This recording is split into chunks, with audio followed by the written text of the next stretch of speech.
right? Like run over someone's I mean, the with a drunk car. driver? Yeah.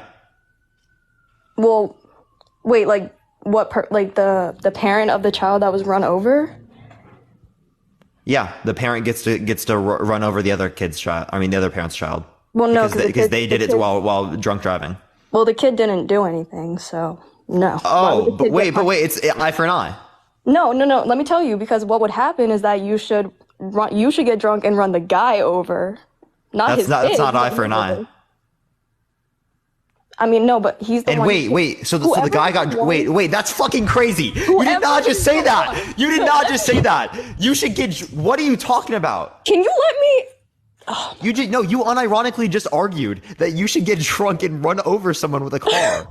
Okay. Do you hear yourself? Ariella, do you hear yourself? Okay, then don't get drunk. Just run him over. That's crazy too. All right, don't. Oh my God.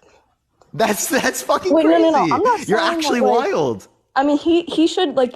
I'm not saying that's what the punishment should be, but I'm saying that like if someone. That's actually what you just said. But I'm saying if the parent of that child that he ran over, if they did run him over. Okay, wait, you're muted right now. By the way, you might have to scroll out of the app and then scroll back in. David, thank you so much. I appreciate the Venmo. Thank you so much. Hear me? Yeah, I do hear you. Can you hear me? Yeah, I hear you. Okay. So what were you saying? Yeah, I think it's absolutely wild for you to say that like you should run over someone in this scenario. That's actually wild. No, I'm not saying you should. I'm saying that if you did, it would be justified. That's saying you, okay. Justified action. What does that mean? What does it mean for something to be justified? Like it's okay. It's excused.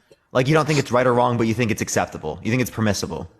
Yeah, it's excused. Yeah, so it's permissible to just run someone over with a car. If they ran your child over, yeah. Yeah, I think that's absolutely wild. We can stop them from engaging in these types of actions, right? And without actually doing some fucking crazy shit like that. That is like actually barbaric. Oh my God, I'm not saying that that's what you should do. I'm not saying that. No, you're saying it's permissible. Yeah, I'm saying like Why is it permissible? Because he did it to your kid. That's not self-defense. Because he did it to your kid. But why is it permissible to do it to another individual if you consider the action in of itself to be bad? Because if he can dish it, then he should be able to take it. No, just because someone did it does not mean that you should also do it to them. Because again, if you do it to them, that means that you are also held liable for someone doing it to you. Does that make sense? Under your own standard. This is not an innocent person, so like, yeah. It doesn't matter whether or not they're innocent. You're still unaliving them. They're not innocent within the context of that one action. Doesn't mean that they're not innocent in other contexts. Wait, you understand that guilty in one context does not mean guilty in all? Yeah, I think I know that, but the thing is just like, I don't know. Like, I'm not saying that that's what they should do or like that's how you should punish them, but I'm saying if that's how you did do it, I mean, come on, like seriously, you're gonna sit here and like, cause like that's just completely like, it's just like a hypocrite. Like you can. No, you literally think that if someone is okay, so if a 30-year-old a woman had sex with a 17-year-old student, right? We would consider that grape. Do you think it's then okay to grape them? That 30-year-old teacher? The man? No, the 30-year-old teacher, the woman, right, had sex with a 17-year-old male student, right? Okay. So the 30-year-old teacher who's a woman, right? Is it okay to grape them because they graped the 17-year-old? Yeah. What? That's fucking crazy. That is actually crazy. You are accepting the most crazy reductios. The most crazy reductios. How are you going to do it, but then you're going to cry when it's done to you? Stop being a fucking hypocrite and don't do things that you know are wrong. That's literally how you stop people from doing things. Okay, you're justifying grape. You're literally justifying grape right now. That's how you stop crime. That's how you stop crime. Oh, that is not how you stop crime. It's going to happen to you. We've done eye for an eye throughout the context of history. It didn't stop crime. Like what? Eye for an eye, Hammurabi's code has been done throughout the context of history. This is how we know about it. Give me an example. Right now to talk about it. I just gave you something. Hammurabi's code. Right? That's what it relates to. You can look that up. Okay, well, I don't know what that is, but Yeah. People are saying death penalty. Death penalty is not a good deterrent, right? We see that it's not a good deterrent at all. what about death penalty? It's not a good deterrent for crime. 4% of people on death row are actually innocent. So you're Yeah. going to kill innocent people by engaging in the death penalty. Yeah, I don't think death penalty should be a thing because I think that people should suffer. You shouldn't just get to die and boom, you don't have to deal with anything. Wait, but someone murders someone, right? You think that someone should murder them, right?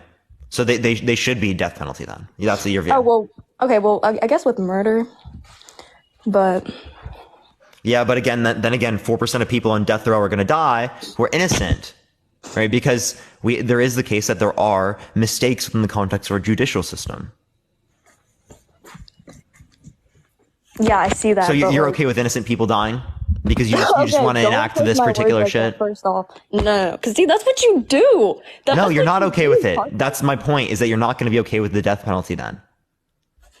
Okay, yeah. I mean, I was never like for the death penalty. I'm just saying that like if someone just like I don't know murder someone like Yeah, that's the death penalty. That's literally the death penalty. Okay, sure, but yeah, I'm just saying like my point still stands. If you don't want No, it something to doesn't. be done to You think your point stands? Like you just justified grape. treat people how you want to be treated. You just justified grape. Okay, so if someone is suicidal, right? Should they treat people how they want to be treated? That's a good one. I know, right? That's tough. Okay. Well, I mean, okay, but my point does still stand though. No, how does your point stand? How do you think you just justified grape? Well, how do you think your point stands? You literally just said that if a 30-year-old woman, right, has sex with a 17-year-old male student, right, that she should be graped, right, or that it'd be justified for her to be graped. But then I think it's bad. I think that it's absolutely disgusting. That person should not be able to be around any children. That person should go to jail, right? But that does not mean that it's justified to grape them. That is unbelievable. I mean, it kind of is that not cruel and unusual punishment? What she did to that 17-year-old was cruel and unusual. Yeah, I'm not disputing that. That doesn't mean that we justify cruel and unusual acts to them. If you're saying cruel and unusual acts are bad, and then saying that your cruel and unusual acts to them are okay, then that's a contradiction. No, it's not a contradiction because I'm saying, first off, I'm saying that you're using this the isn't in the context of punishment self-defense. This is not proportionate. This is not, there's no actual point you can have here that like, oh, this is a necessity. No, this is because you want to invoke some sense of like authority over them. The same way that like people throughout the context of history put people's heads on spikes to put terror throughout people, right? This is what's going to happen to you if you do this, right? I'm not trying to terrorize people. I think it's just, again, I said my point so many times, but like, I don't know. It's because you keep saying that like the cruel and unusual punishment, like it makes you just as bad, but it really doesn't because you're doing it to a person who deserves it. I never said it makes you necessarily just as bad. What I said is that, again, it is the case that it is bad. Okay. And it depends on the scenario, right? If you're graping another individual in the context of this particular scenario, you are just as bad because you also engaged in the grape, right? If we're talking about a scenario where it's like, someone lied to you, so you lied to them, right? I'm probably not going to see it in the same context depending on the lie. What do you mean by that? Yeah, like if someone lies to you, so you lied to them, I'm not going to see it in the same sort of context as I'm going to see like a scenario in which we're talking about like grape, right? Just do unto others what you want done unto yourself. Have you lied before? My point's not going to change. Huh? Have you lied before? Yeah. So it's okay for people to lie to you? I mean, I wouldn't want them to, but like... But it's okay for them to? Yeah, I mean, overall, yeah, it's okay to lie. Have you ever cheated on someone? No. No? Have you ever done anything you'd consider to be bad? Yeah. Okay. Would you be okay with people doing that to you? No. Oh. But if it were to happen to me, it would be justified. But it's justified, right? No, I don't want it to happen. Wait, it being justified for it to happen, that means it's okay. So you would be okay with it happening to you? No, I'm saying that I personally, like, I wouldn't want that to happen.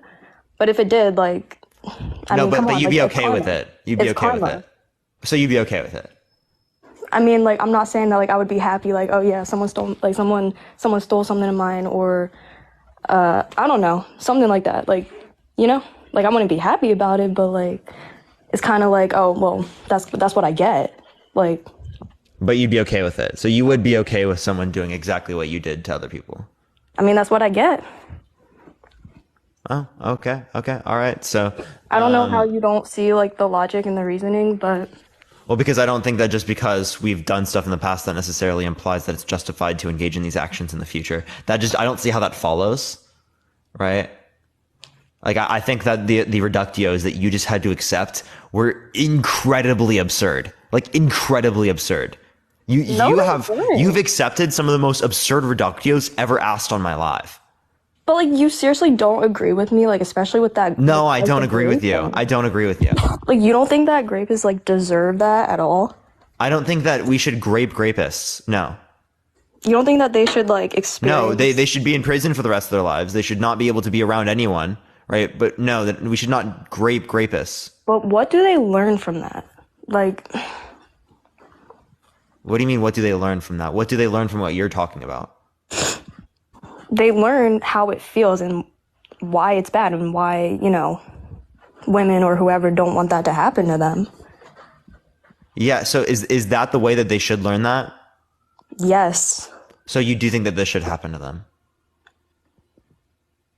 So you've now just gone back on the point that you made earlier. Oh, I don't want this. I don't think this should happen. I just think it's okay. Now you're saying it should happen. You're saying that they should get raped. I'm saying it would like help them see it better, help them learn better, but I mean, it's justified. This is honestly like some like movie theater like villain shit. You understand that, right? I don't think so. I think you're reaching a little bit. How am I reaching? Because if I just said, oh yeah, we should all just go out and grape, like, no, like that's horrible to just grape over like an innocent person. But Oh, okay. But you think it's okay. But again, and then again, you think that you should be graping this individual that's 30 years old that had sex with a 17-year-old who's a male. She's not innocent. Yeah, I agree. She's not innocent, but that does not mean you should grape her. To see how it feels. Well, I mean, well, actually, because the 17-year-old, he didn't suffer during it. So What? That was the most wild shit you've ever said. You just said a 17-year-old that just got graped by a 30-year-old woman did not suffer the graping. What are you talking about? What are you talking about? This is exactly what plays into the issues in society that excuses the fact that males get graped. This is excuse of male grape. I'm not joking. I'm saying the same. Right? Because if it was the context that the roles were reversed, that they were like a woman or that they were like female, right? It would be the case that you would look at it in a significantly worse light because of our societal predispositions towards looking at the context of grape towards men and less of a bad context. That is absolutely something that we do in society, and that's something that we should not do. I mean, first off, I never said that it was just because he was a boy. If it was a girl too. So you don't think a 17-year-old who had sex with a 30-year-old professor or 30-year-old teacher, you don't think that they suffered? Okay, but do you think like someone my age would have suffered if they did? How old are you? 19. Yeah. Well, you're 19 years old. I think that there could be some context, right? But I would also say that there's a distinction. We have to be able to apply some distinction. Okay. Well, and even then again, the relationship that exists, if you were their student, yeah, that's a power dynamic that exists. I think that's wrong. I think that actually removes your ability to consent, even if you're above the age of 18. So I do think that it's wrong, even for college professors, to have sex with their students. Or You think to it's form like wrong? intimate relationships. Yes. Wait, how does that? Because Like, there's a what do you- power dynamic that exists there between the power- professor and the student. I know, but I'm saying like, what? How would that affect like the relationship? Because, right, there's something that you can, this is the same thing as like a boss dynamic, a boss and someone that works below them, right? It's because they're in a position in which, of authority, of which they can accept or deny them to engage in particular activities, or they can essentially force someone by coercion to engage in particular behaviors that they want them to. So it's form of coercion that can exist due to the power dynamic. Coercion, like. Yeah. I'm still not seeing like. So what if it wasn't your professor and it was just a random 30-year-old dude? Well, then we can talk about differences in like sort of mental attitudes, but that's going to be different as what we would see in the context of a professor and student circumstance, because there would be a unique power dynamic that exists in the professor and student circumstance. Like power and toward like do you mean like, oh, if you like do this for me, I'll give you like an A? That type of stuff does happen, and it does exist. But I'm saying like, what if they That's exactly what they can do. What if they right, in kept that circumstances completely like that. out of the relationship though? Like, where would the power How do you be? determine that? Like if they just keep On a societal level, how do you determine that? It significantly increases the proportion of someone being able to take advantage of.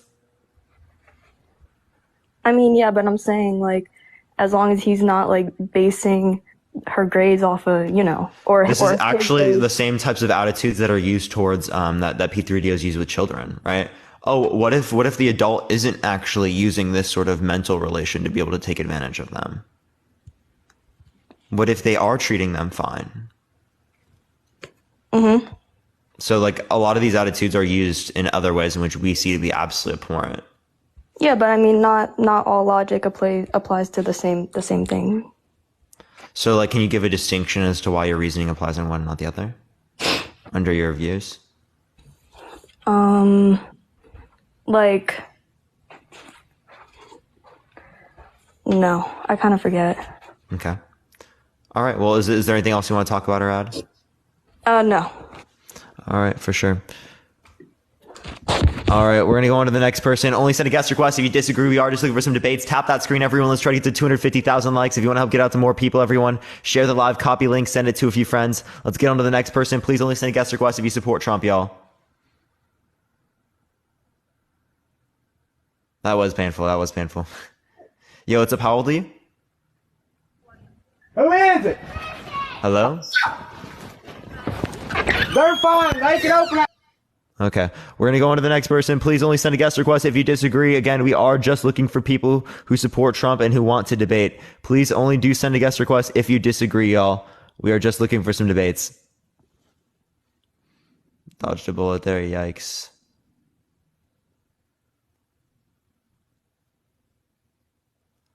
All right, all right. Oh, that's actually a good stat too. A lot of, yeah, that's actually stuff like that.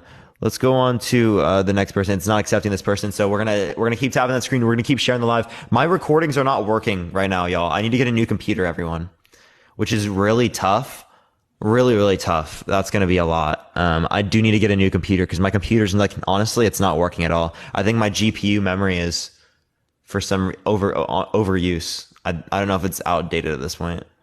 Yo, what's up? How old are you? I feel like it hasn't been that long. I've had it since 2018, chat. I don't know. Like, I feel like it's not that bad. Yo, what's up? How old are you? All right, I'm 37 years old, Parker. For Been sure, watching you support for a Trump. long time. You get right to the point. I support what you say a lot most of the times, but I'm just gonna point this out real quick before we get in this discussion. That last conversation had nothing to do with what we were just talking about, what your title's about. Yeah, sure, Anyway. sometimes the conversations get off track. Do you support Trump? Yeah. Let's try to keep it on to that point. Anyways, why do you support Trump is what you're asking me. As a full-blooded Native man, as a Dene man, as First Nations of a full-blood, I do support Trump because he actually did produce more work. He produced a lot of things. He produced more as this, like, I can't even say that word properly. Sorry. But like he produced a lot more than a lot of the presidencies have been doing out there right now. Like, I just literally got off a debate with my best friend with Joe Biden, and we were just talking about that. We're like, Joe Biden, pros and cons. And I'll tell you right now, President Trump all the way, man. Like, he is all about getting the American people getting back on track, then trying to manipulate the American people's mind and everything. And not only that, he's like, I'll produce more work. I will actually go out there and do something about it. Excuse my language. I ain't fucking scared to fucking do this, right? Like, you know what I mean? Like, what are your words on that? Yeah, so I'll just ask you the questions, right? How do you say that Trump produced more work? How did Trump produce more work by producing more work? I don't know. I'm not an American. I'm Canadian. This is what I'm seeing through a Canadian perspective. And I'll tell you right now, through the Canadian perspective, as a Canadian, I've seen more work produced in America when Trump was in power than Joe Biden. Where did you see this happen? News, everywhere. Social media, through you, everywhere. Yeah. So, one thing I would say was, as it relates to this, is that I would have to ask what kind of work it would be proportional to particular scenarios. And we'd also have to relate to broader trends in the economy. Why do we have the proportions of work we have now comparative to then? Right? Because actually, if we relate to things like unemployment, right, we had lowest unemployment rate under Biden's administration. Yeah, well, I agree that Biden is doing the best that he can, but he's also doing a lot of knick-knack, patty-yak, give a dog a bone, fucking let's go to war kind of thing. We all see that. What are you talking? Are you talking about the Russia-Ukraine circumstance? Well, there's that. There's also the I don't know, that other war going on. There's multiple wars going on. The Israel-Palestine conflict? Yeah. That's been happening for a long time, for decades. Well, yeah. Right? The occupation of like I said, I talked to my friend about Gaza. That war has been going on for over 2,000 years. The West Bank, sorry. So like that's been happening. That's been happening for a really long time. Is that a religion war? That is also a ground basis war of land. Are we not doing that? It's also a colonial war in this country as it is right now. Can we not take care of our own problems here first before America even starts to think about going out there and? So then why did Trump give so much money to Israel? I don't know. Do you know? Well, because that's exactly what we do every single year in the United States. Okay, so again, that's exactly what we've done. We have foreign influence around the entire world. Geopolitical influence exists. The United States is in a particular position in which they invoke geopolitical influence. I agree. If you want to relate to the reasons as why we're in like Russia, Ukraine, why we gave a loan to them by repurposing like 10% of our military budget. Cool. That's to be able to set. Hold up, please stop. Oh, I'm sorry. That's in order to set precedent for other types of countries like Taiwan from being taken over by China. Right, because if it is the case that we allow nuclear superpowers just to take the countries around them, right, without any type of response, foreign wise, then there's going to be more countries that do that. Okay. But then why is that our problem?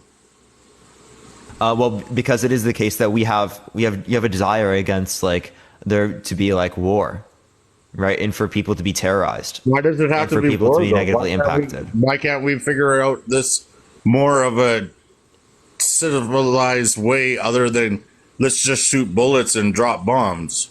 Yeah, we want to do that. But in order to be able to do that, right, we have to stop people who are currently doing that towards other people. Without dropping those bombs, though, is what I'm saying. Like why do we gotta stick our noses in something that has nothing to do with our side of the world? We have our own problems here. If there's a country right next to you in which a genocide is occurring, would you step in? Would you try to help the people of that country? I would on this side of the continent, yes. Why this side of the continent? Why does location matter like that? Why? Because me and my people have been fighting for this side of the continent for generations and generations upon generations. But what about the other people? Why are they any different from us? They obviously never cared about what happened to our people. So why should I do the same? Wait, hold up. Regardless of whether or not someone cares about me, I'm still going to care about them. Right? I do. If there's a Republican, I agree. No, hold on. Parker, I agree. I agree with you. I love the fact that you're saying that. I totally fucking agree with you on that. But in the past history of what has been happening to the native culture, why can't we not figure out our own problem here right now? We can do both simultaneously. Why do we take our problems out there and then dilute that other problem out there? We need to acknowledge both. New problems that isn't part of our problems. We got to learn to take care of our own problems, right? Why can't we Can do we both? not do that? Can we not do that? And yet again, I'm sorry, we just totally went off of why do you support Trump? Why can't we do both? Because we cannot do one. But what do you mean? Well, if we can't do one, then we can't do two, right? Like, why do you We can't do Trump? one? We just haven't done one yet. That doesn't mean we can't. I know. Well, we have a hard time as a society of having one person as a leader. Like, we have a hard. This is why your old debate is right now. Yes. We have a wait. Sorry, say that one more time. Isn't this why you're having this debate? Is because we are having a hard time as it is as a society, as one person to elect as one leader. Why can it not be just everybody as a united person, as a united front, instead of one person elected, always choosing of what we are saying? Yes, like why Yes, can't we, as a united people, united, make these decisions as one instead of electing one person? Why can't we all? Because we're already doing the voting system. Why You're can't saying we all- you're saying direct democracy because people are not informed enough to vote on every single thing. Okay, I don't have time. I don't have time outside of my day to be able to know every No, I single totally agree. I legislation, totally agree. I totally every agree. single aspect of the legislative branch. I don't, and I do this as a job. Okay, Yeah, let alone yeah. everyone else who has to do their own jobs on a daily basis. Direct democracy is not possible yet because we have not sufficed the point in which we have to be able to have sustenance. Once we have AI, once we have like we don't have to like work right all the time Yeah. in the future. Like we're extremely advanced. We are gonna be able to do direct democracy, but we don't have the capacity to do that right now. We don't have the time. You're so cool. And it's also where there's too many people. Like direct democracy might be able to work if we had like 15 people in an area. You know what I mean? Yeah, I know. I totally agree with what you're saying there, man. Like, it just why can't we move forward though? Why can't we deal with our problems here as a society in Canada, United States, one country, America now is what it is known.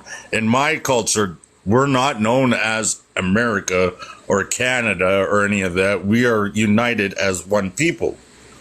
Why can we not do that instead, where it actually worked?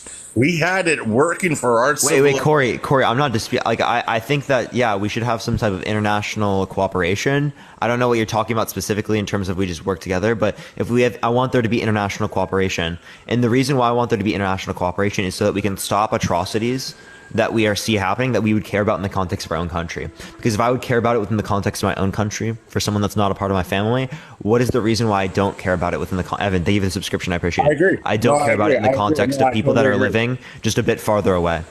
No, I totally agree. No, I totally agree. Right? What you just said, like, you just nailed the point right then and there. And I've been reading as I'm talking, like, a lot of these people are misinformed about what today's government is all about. It is all about trying to do better for us as a society, as one united people.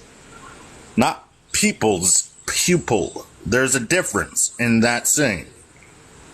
As a 37-year-old man, I know what I'm doing. I know I got my head bashed in for this country. Was in a coma for 3 months. Took me 2 years to learn to walk and run again. I'm sorry to hear that. I have no freaking smell, and I'm still treated like crap in this country because I am not. I'm sorry to say, like, I'm not either pro-Trump or pro. Like, you know what I mean? Like, it's just people neglect people like that for some reason. I'm trying to figure out why. Why do people do that? Why cannot we not be all united as one? As what Native people always have done on this country and in this land before, before the immigration or before the colonization happened. Like we don't mind that you guys are here, We love the fact that you guys are here. We'll never deny that. Okay. Wait, Corey, here's the issue, right? And Sheila, thank you so much for the $10. I appreciate the Venmo. Thank you so much. We could have kumbaya and we could peace in a circumstance in the United States if it was the case that we just had disputes on how the economy functions. If it was just someone was like a libertarian or someone was just like a conservative when it relates to economics, there wouldn't be as much of a distinction or as much of an issue in terms of being able to interact with each other. We're simply disagreeing on how people can be best impacted by the economy. Whereas when it relates to the ideas that people have biases against people for being gay, for being trans, right? Well, I'm a gay man. Race, you probably right? would have never known that I was a gay man. Yeah, I'm very formal, but yeah, I'm a gay man. I'm just saying in our society, that's why people, right, will not engage with other people is because they have disagreements on the basis of like one's identity or who someone is, right? Like in that sort of context, or someone's religious, right? Even in a sense. So like it depends on the context they're referencing, but that's typically speaking what like impacts whether or not people interact. It's not because someone just disagrees on some economic front. But doesn't everybody always disagree about everything, about what everybody always is saying about everything? What do you mean? I just said it. Everybody's always disagreeing about everything, about everybody saying what they're saying. Everybody always disagrees whether they like it or not. They disagree on yes or no is what I'm saying. It doesn't matter if it's a good thing or a bad thing. They always disagree. I'm sorry, like I really do support your channel. Like I'm a big follower of yours. And like, for example, why do you support Trump? Why do I support Trump? I'm going to tell you right now, I support Trump because he actually produced more jobs. He was straightforward. He did a lot more than a lot of more presidencies have done in the last 10 years in my life as being 37-year-old man. Like, I could even say that next right to, I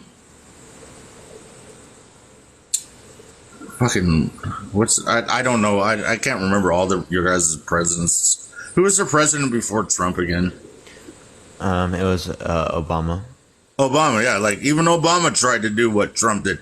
Obama could not do what Trump did, and Trump did that. Trump did a lot of things, and I'll tell you right now, I was not all about Trump when he first came into power, but over the years, after I seen what he has done, as a Native man, I was just like, he's actually doing something good for the American economy. We need this. We need this whether we like it or not. Now, social media has taken it so far to the point where it's just like, oh, this is bad. This is bad. Like, that's where the big differ lies in between yes and no. And it's just like, are you going to do the yes or are you going to do the no? Well, I'm going to say yes for Trump because if he comes back and if I was an American born in America, even though I am American in this native land, but I would vote for Trump. I would definitely vote for Trump again. And thank you for listening, by the way, Parker. You're so cool. Yeah. I don't know the specific reason, but it seems like we haven't really got to a point. Here, maybe I'll ask you one more question, and then I'll move. Move on to the next person. How do you feel about him talking about the election? Do you think that he won the election? Do you think he lost the election? Oh, he lost the election for sure. Oh, okay. So you think that he's lying or not saying? No, he's doing it all for social media. He lost his way by using social media, right? You know what I mean? He lost his way as presidency as... So don't you see that to be a threat to democracy? Yes, I do actually see that as a threat. So then why do we support him? Well, I supported him in the past, but I will not support him now because of his mistake. Oh, okay. All right. Well, I appreciate you coming on, Corey. Thank you so much, man. Thank you so much.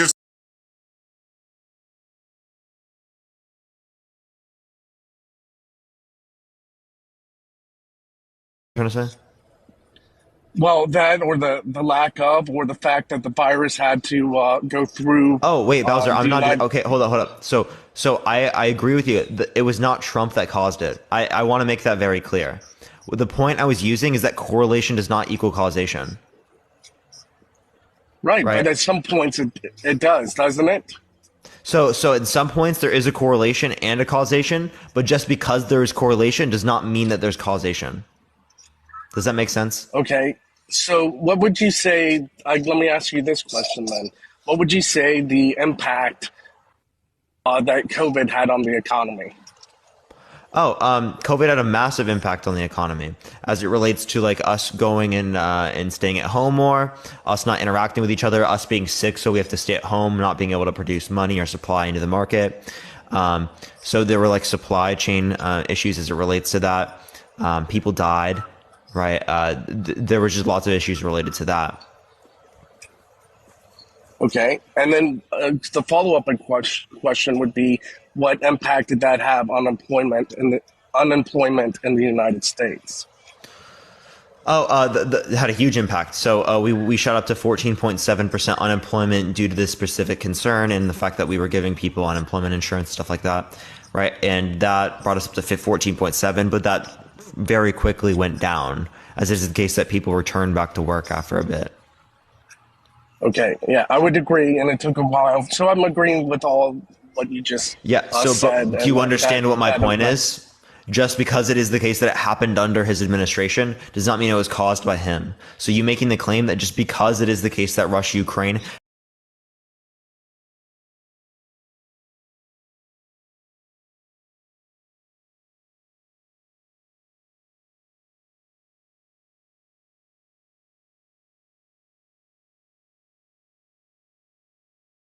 One is opening it up to more women than at any point in history.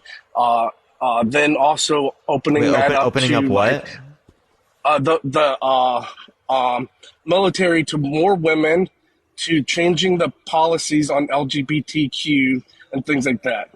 The military, and I have to say I am a veteran, and I've seen like the impact over time. Where it's when I started serving, LGBTQ was banned, and it was don't ask, don't tell, and then there was an openness to the military following that. But from a military standpoint, what you want is the fiercest fighters, the strongest, fiercest fighters available at all scales of warfare, to be able to like the most complex weapon systems, to hand-to-hand combat and things like that. Are you saying that it was a bad thing to put women in the military? Is that what you're saying? Is allow women to like continue to go more into the military? I'm not. I'm saying. Well, here's not what I'm saying. From a fighting standpoint, that is absolutely true. Actually, now we mostly use drones. We rarely do hand-to-hand combat. It's actually mostly based upon like strategizing, right, and stuff like that, which is actually something that, typically speaking, we would actually see to be better within the context of women. Okay, so again, I'm a veteran, so I would have to correct that statement. When I served in the Patriot missile system and combat every day, called Army Combatives training program. So you do those two things: a complex weapon system and hand-to-hand combat daily. Wait, is that how most people are going to be fighting in the military? It's not, but we do it. Okay, I'm not saying you don't do it. Necessary, yeah. I'm not saying you don't do it, but again, my point is that it's not a majority of these. So you saying that it's going to like make the military worse is also a bit ridiculous, I would say. Secondly, also you could say that also what makes the military. What's that background noise? That's my. It's your kid. Sorry, I couldn't tell. Daughter. Yeah. So you could also say that making the military volunteer based rather than being like specific, like you pick specific people or force specific people to do it, doesn't that decrease how good the military is as well? Right. A volunteer force is probably the best military that you can have. But at one point in this country, we prided ourselves on that our our female counterparts did not have to serve in the military, you know, and now it's a different time where we're Wait, pursuing women do not this- have to. Hold on. Wait, women don't have to. This is voluntary. right. This is if people agreed. want to. Agreed. Right. So, the body structure and things like that. Not that it's going to. I'm not going to pursue absolutism that there aren't, you know, capable females in doing this.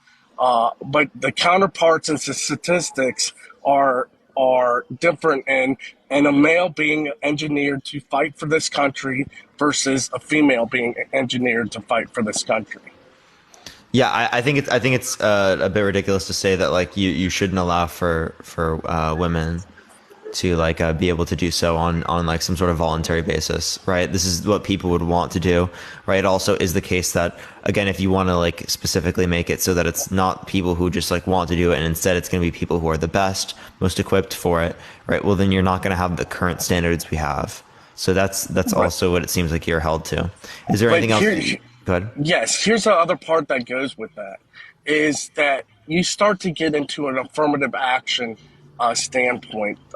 What? Of even between males and females in the military, when they do fitness scoring and things of that nature, the scales are not equal. So they'll assess it into a point system, which, you know, then the point system is actually very easy for females. So let's say like you have to do the 2-mile run, and a male runs it in 15 minutes and a female runs it in 20 minutes.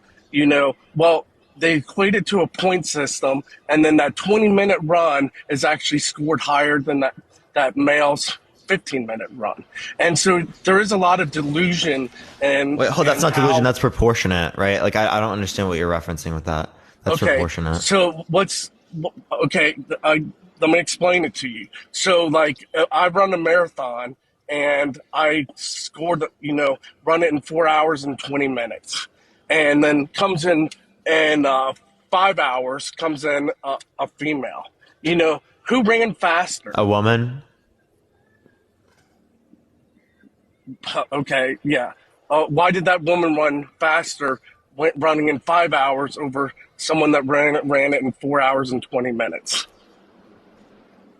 So you're saying that, like, wait, what was the standard that you have to meet in order to be able to be in the military? Well, the best standard, the fastest. I'm not asking for the fastest standard. I'm asking for the required standard. It depends by gender and age. Okay, so what's your point then? If it's proportional, then what's the issue?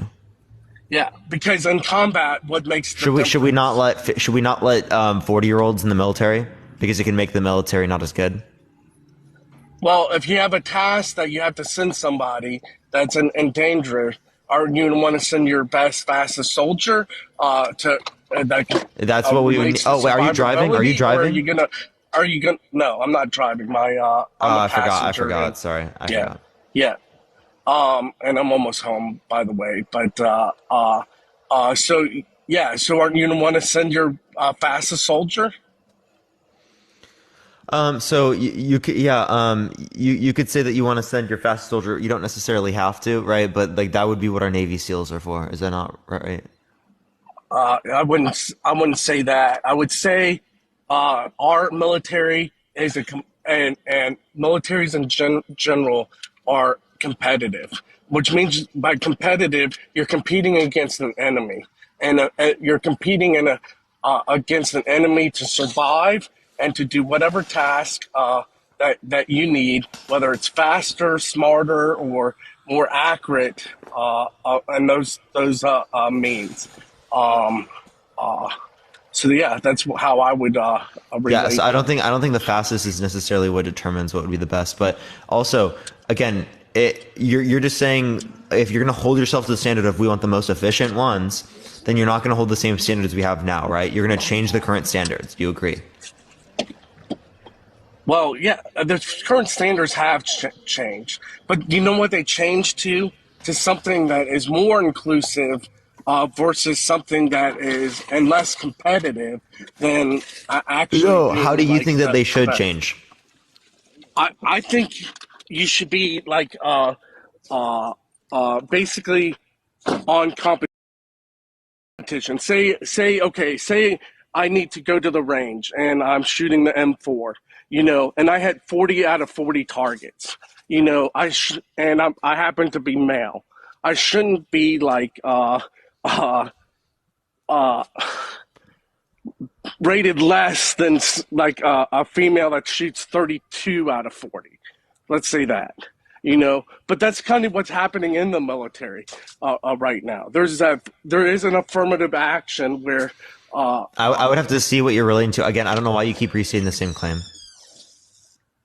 well, I just wonders if you understood that claim or not.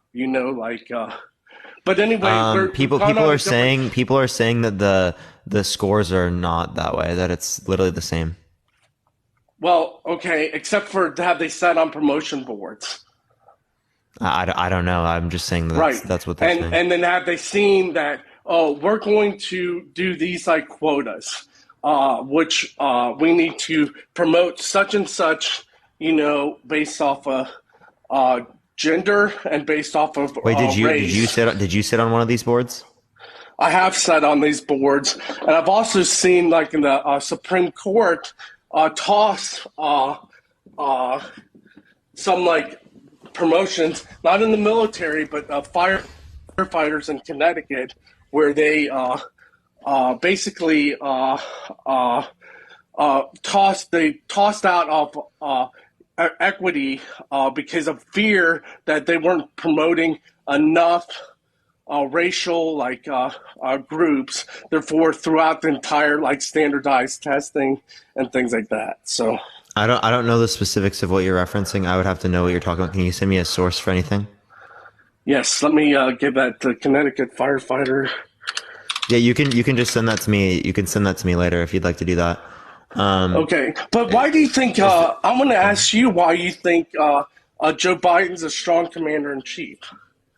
Promote that element. Yeah, so I never said that he's a strong commander in chief. I don't think that Trump is Okay. either. I think there's going to be issues on both sides, but we're picking right who's going to be the better of the two candidates. And I think that clearly speaking, Trump is going to be a worse candidate for the country than if we would relate to like Biden.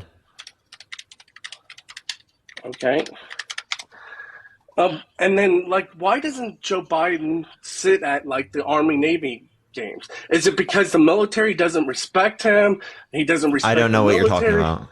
Okay, so the Army Navy game will take place November 9th. Did It's Trump one of go? the biggest.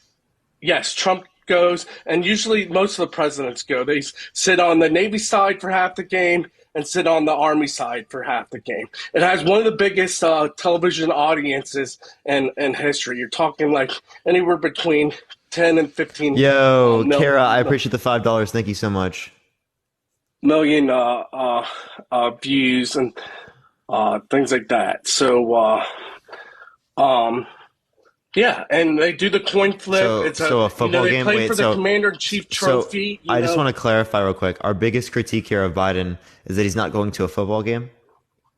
Well, it's not the biggest critique. Obviously, it's the fact that thousands are dying in Ukraine and Hamas and Israel. But, we can also look at the football game and the whole context of being a weak commander in chief. So what you're relating to with like Hamas and Israel, how is that relating to Biden specifically? That occurred on, you argue causation. I argue it's a weak leadership. Didn't even Bill Clinton broker peace between Gaza Palestinians and Israel? Didn't he have peace accords in Dayton? What was that in the 90s? Yeah, So you understand that we're not in the 90s, right? Right, but do you understand that you can have peace accords in 2023, right? That. Yeah, so the Abraham Accords didn't even take into account Palestine. Say again? The Abraham Accords did not even have Palestine as a part of them. I'm talking about the Dayton Peace Accords. Okay, these are from what year? Dayton Peace Accords. I think it was like 95. 95. Okay, so yeah, we're gonna see differences in like what's happening since 95. That's almost 30 years ago. Right. But guess what? How long these conflicts have taken place? Obviously before then, right? Some of them are. Yeah. So why are you attributing this specifically just to Biden? Because you have to manage the world's events and things like that. So Are you talking about the Oslo Accords? No. I'm talking diplomacy in general as a power of the government. You have diplomacy, you have information, you have economy, and you have the military, which is what's called DIME. Those are your four factors that a commander in chief can use to run the presidency. And in the military, they specifically use those in a decision making a process to like address world events and things like that. So again, the other factor you have is the Afghan withdrawal. You have Ukraine. You have the Hamas and Israel conflict. A commander in chief can broker like peace deals and things like that, so that you necessarily don't have those taking place, and we're sending large cash and weapons to these places. Unless that's your intent, is that Biden's intent is to be able to send large cash and military weapons and aid to the people, where Trump's intent might have been like, maybe we save conflict and you fear me because and you fear invading Ukraine as Russia, or you fear invading Here, so Israel, essentially what you're trying to say here is that these events like Russia Ukraine would not have happened under Trump's administration. So then my point would be to you is that how do you know this to be the case? Because that's not exactly what I said. I said they didn't happen under Trump's administration. I never said they did happen. So therefore, that's a fact I agree of with the you. case. That doesn't mean it. Yeah, I never disputed that. But does that mean that it wouldn't have happened if Trump was president today? You don't know, because too many of people. Can you give me a reason Biden. that it would have operated differently? Yeah, too many. Yes, you were going to have different dynamics in the presidency.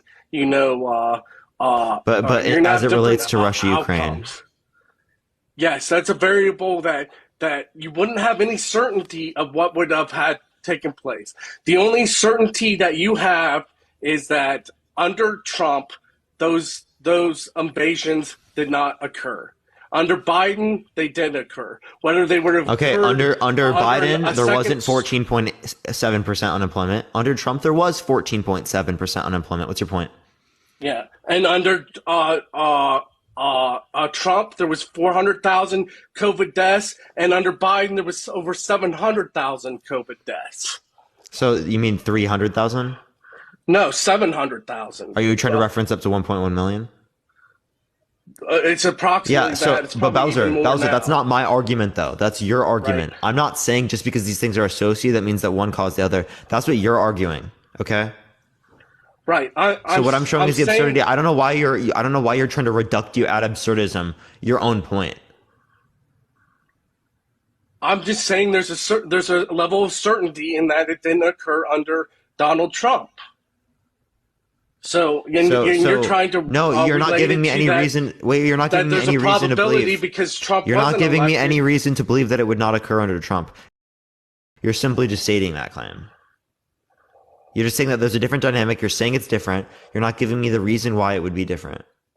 The reason why I'm giving you is because for 4 years it didn't happen. Just because it didn't happen doesn't mean it's not going to happen. Right. I mean, I got it. You're arguing like the correlation causation point, because dude, this is such a basic point. Like this is a very, very relevant point. If you can't understand this point, then we're just going to be screwed for the whole conversation. Yeah. You have to demonstrate a meaningful relation between the 2 points. Explain the point, and I guess explain it to me in your terms, because I got it. It's basically on the future. Neither one of us have a crystal ball that we can tell what's going to happen in the future.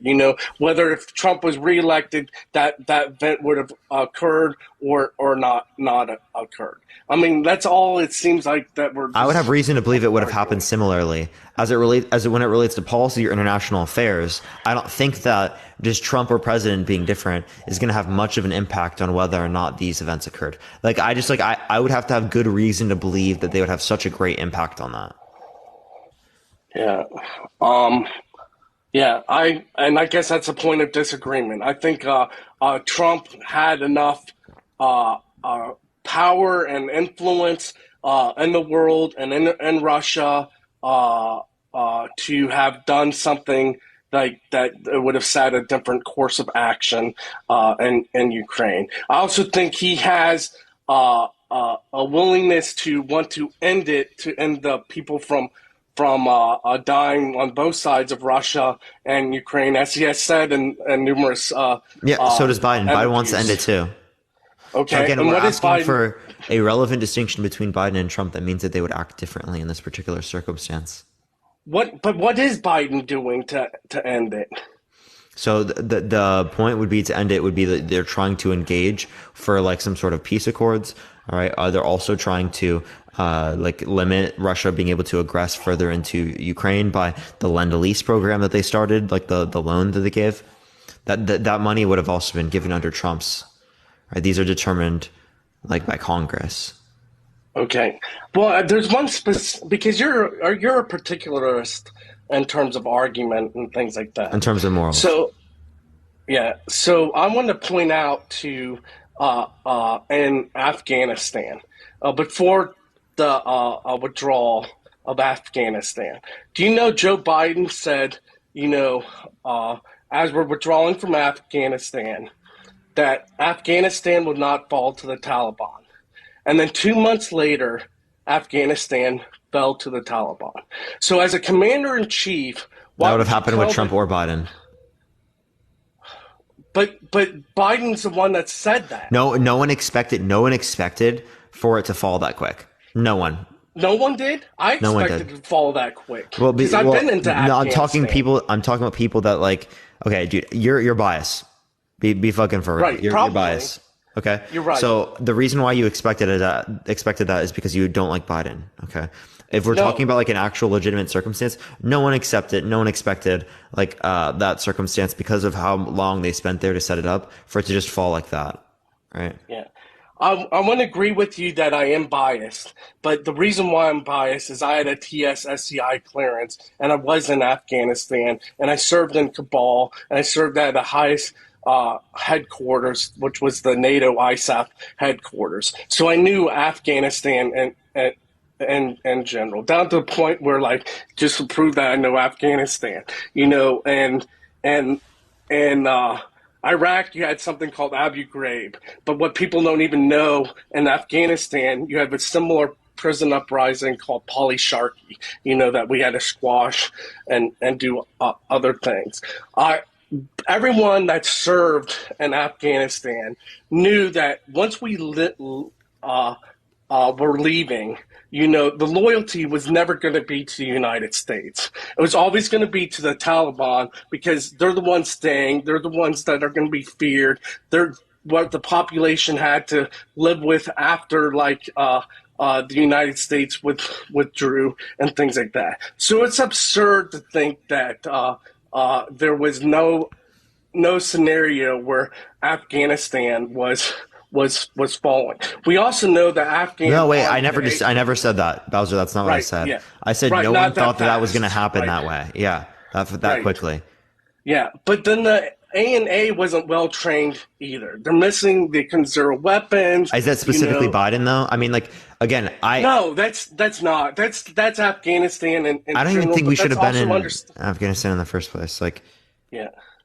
But I think that's understanding, Afghan in general, and then what you're communicating to the American people.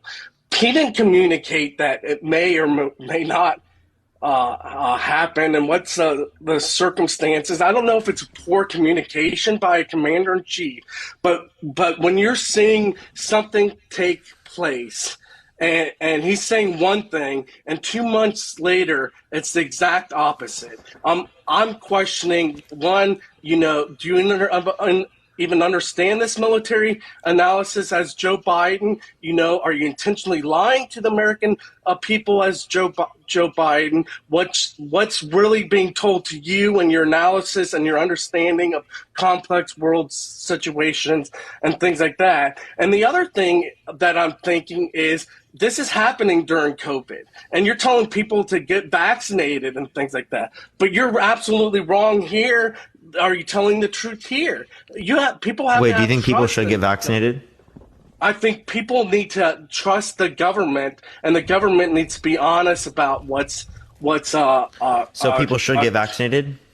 I think people should get vaccinated, but I also think the government told the American people that the vaccination was well over effective than it actually was. Oh, and no, from it's just the conditions changed. Like there was the alpha variant, now there's a different variant. So obviously there's going to be different conditions. There are, but like me personally, I got 3 vaccinations, and then I got COVID, and then I got a 4th vaccination, and I'm scheduled to get my 5th vaccination. I'm not anti-vax, but I also think it was horrendous to oversell something and then you lose trust in it. Hey, at first we're saying that vaccination is going to provide immunity, and then it doesn't provide immunity. Wait, no. So the percentage immunity, so it's 95% effective. No one said that you're going to be immune when you get the vaccine. One person did, and Dr. Fauci went back and forth on it. Fauci did not say you'd be immune. There is sound bites where he said it will give you immunity.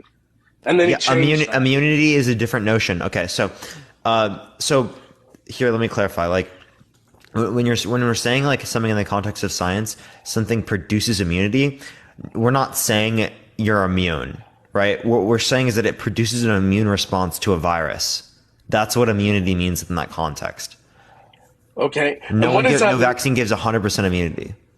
Okay, and what is that immunity supposed to do? Actually, no, wait. I think polio can be up to 100%. Okay, what's that immunity supposed to do for someone that is vaccinated that gets it? It's supposed to provide an immune response to the virus, so they're less likely to see as bad symptoms. They're less likely to see them having it for as long or being infectious for as long. They're less likely to have severe illness or death associated with the virus. They're also less likely to get the virus in the first place. Okay, so I end up getting it, and I understand those are called what is it when the virus gets through breakthrough infection, breakthrough cases, that. Breakthrough infection, yeah. Right. So that's what I attribute this to. But at the same time, they're like, well, this will give you some extra defenses. But what really gave me the defense, you can still get the COVID even though you're vaccinated. No one's saying that you can't.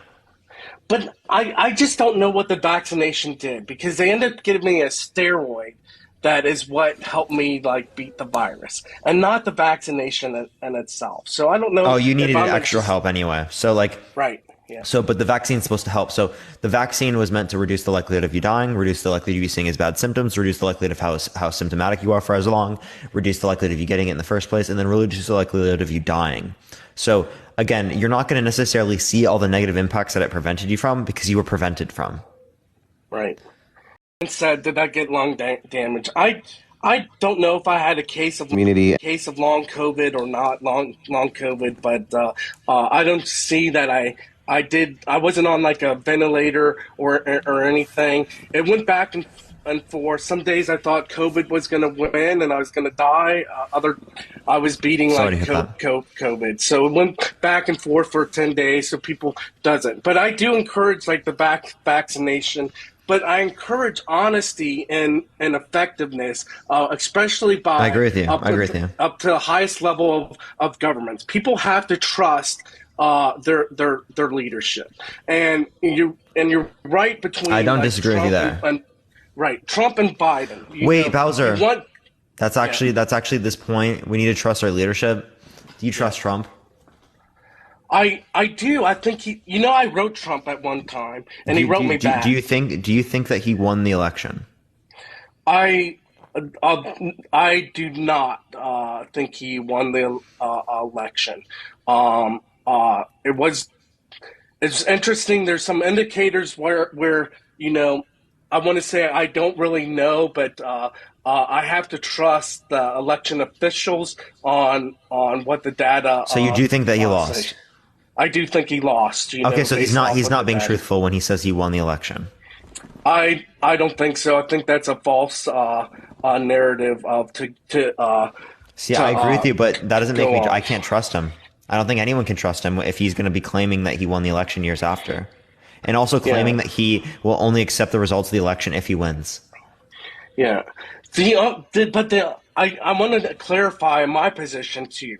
I see it hard how Joe Biden got 81 million votes during a COVID time, during a COVID election, and very little campaigning and very little he doesn't have to. People don't like Trump. Sure. The campaigning isn't him. The campaigning is bad Trump.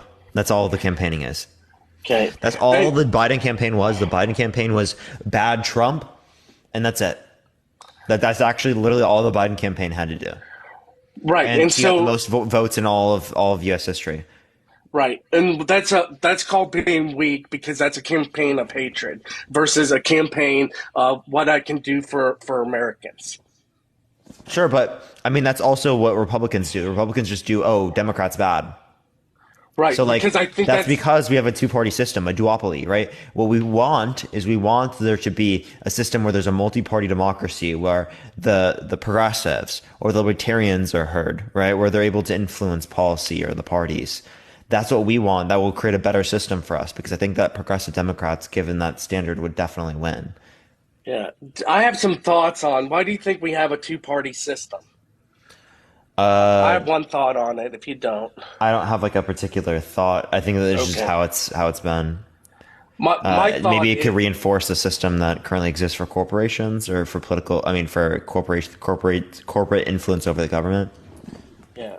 My thought is probably the Lord of the Flies response. The human mind has a development for tribal mentality, identifying with red or blue and then joining that tribe and as a tribe that you have and you really don't support the opposite tribe and things like that. I think it's engineered into the human mind to have that kind of mentality take place. So I just call it the Lord of the Flies based off that book, where you see that could be the Electoral College. No, I think that's not really a good explanation, as it is the case that we would then see that in the context of other types of political systems, which we don't necessarily see it across the board. So I would just have reason to believe that it probably wouldn't be those things. But is there anything else you got right here before I cycle on to the next person? No, I just want to say enjoy your lives, enjoy watching them, even though that we don't always I agree. I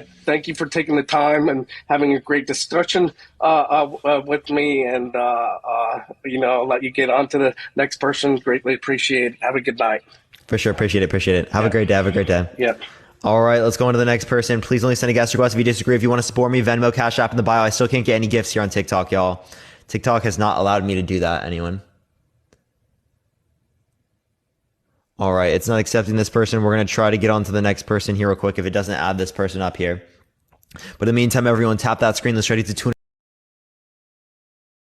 250,000 likes. If you want to help get out to more people as well, continue to share the live by copying the link, sending it to a few friends. Why no gifts? It thinks that I'm not old enough, but my ID's been verified. My ID's been verified for a long time, so I don't know what TikTok's doing. It's kind of like a glitch.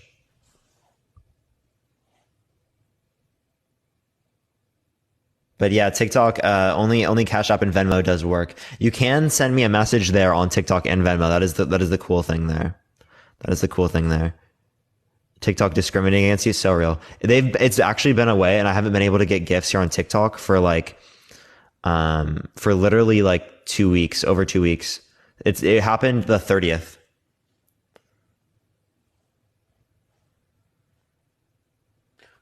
Yo, what's up? How old are you? Hello. How old are you? I am 39. For sure. Do you support Trump? Uh, Not really. I would like to see the independent side win. Okay. If you don't support Trump, I do appreciate you coming on. I am going to look for someone who disagrees. Appreciate you coming on. Only send a guest request if you support Trump, y'all. We are just looking for some debates. I have a glitch. I can't get my Google Pay to work. Oh, that's tough. That's tough. Yeah, I'll try. I'm trying to contact TikTok about this. Hopefully, I can get a response when it relates to that because I've got nothing so far, and it is a huge hit. So it's kind of tough. Does Parker support Trump? No, I do not. Okay, we'll give it a second, everyone. Keep tapping that screen. Let's try to get to 500,000 likes. For some reason, it's not letting me get people up here real quick, so I'm going to try to move quickly to get someone up here. I do apologize for the wait, everyone. Do apologize for the wait. You don't have a manager? I don't know. I need to, I'm probably going to get like some sort of management company. I'm probably going to engage with some sort of like manager that way. That's not like through TikTok. I have one. I apparently was supposed to have one through TikTok. They never responded to my emails. So to even be able to set up engaging with them. So I don't know. Get Camille to help you. Yeah, I'm just going to be doing that through Camille probably. We'll figure that out. Yo, what's up? How old are you? So I got a question. Why does it matter how old I am? You got to be 18 plus to come on the live. Can you please tell me how old you are?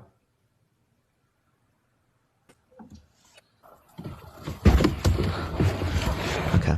All right. We're just going to go to the next person. Only send a guest request if you disagree. David, thank you so much. I appreciate the $10 on Venmo. Thank you very much. W. David in the chat, everyone. W. David. Yo, what's up? How old are you? Hello. How old are you? I'm 19. 19, born 2004. For sure. Do you think that Trump... 19. Do you support Trump? 04. Yeah, I do, but I just think you don't care about him or Adam, so fuck you, you gay faggot, fuck you, nigger. Like, why are they always like this? The fetuses, bro. Like, bro, it's always the fetuses, dude.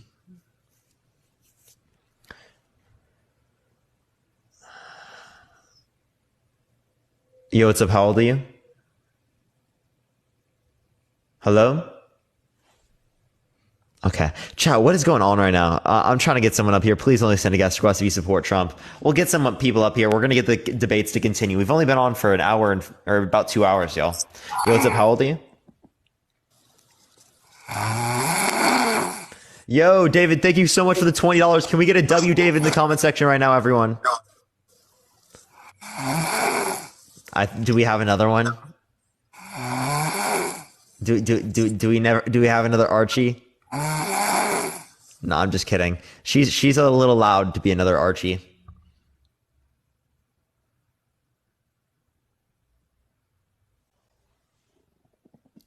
Archie would do it every once in a while, and it would be funny. She did it a little much. Where it would be like we wouldn't be able to hear each other. Maybe if we get someone else that, yeah, thank you so much, Taylor. I appreciate the Venmo. Thank you so much. We get someone who doesn't snore as much. Yo, what's up? How old are you? I'm 18. Yeah. Do you support Trump? Yeah. Why so? I just think like he's what's your birth year? 2005. For sure. Go for it. I just think like Donald Trump has just been our best, like he's just been a better president than anything we've seen before. Well, what characteristics do you use to say that? Like economically. How did Trump make us better off economically? I just think like we had better international commerce. Yeah, what did he do to make our commerce better internationally? I don't know. It was just like people weren't struggling as much. Okay. So people are struggling more now, therefore it's Biden's fault. Yeah.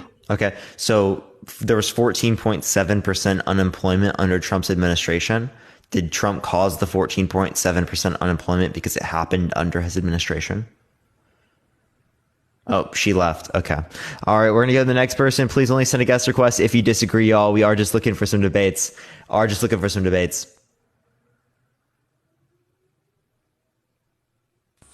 Yo, what's up? How old are you? Can you hear me? Yeah, how old are you?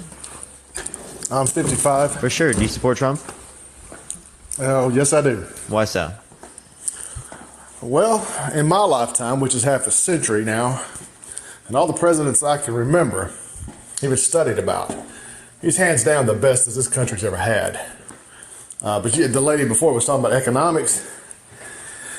My career of putting in my deferred comp, the most money I could put in, maybe a couple of $100 to $300 a month over a 20-year time frame, only got up to about $72,000.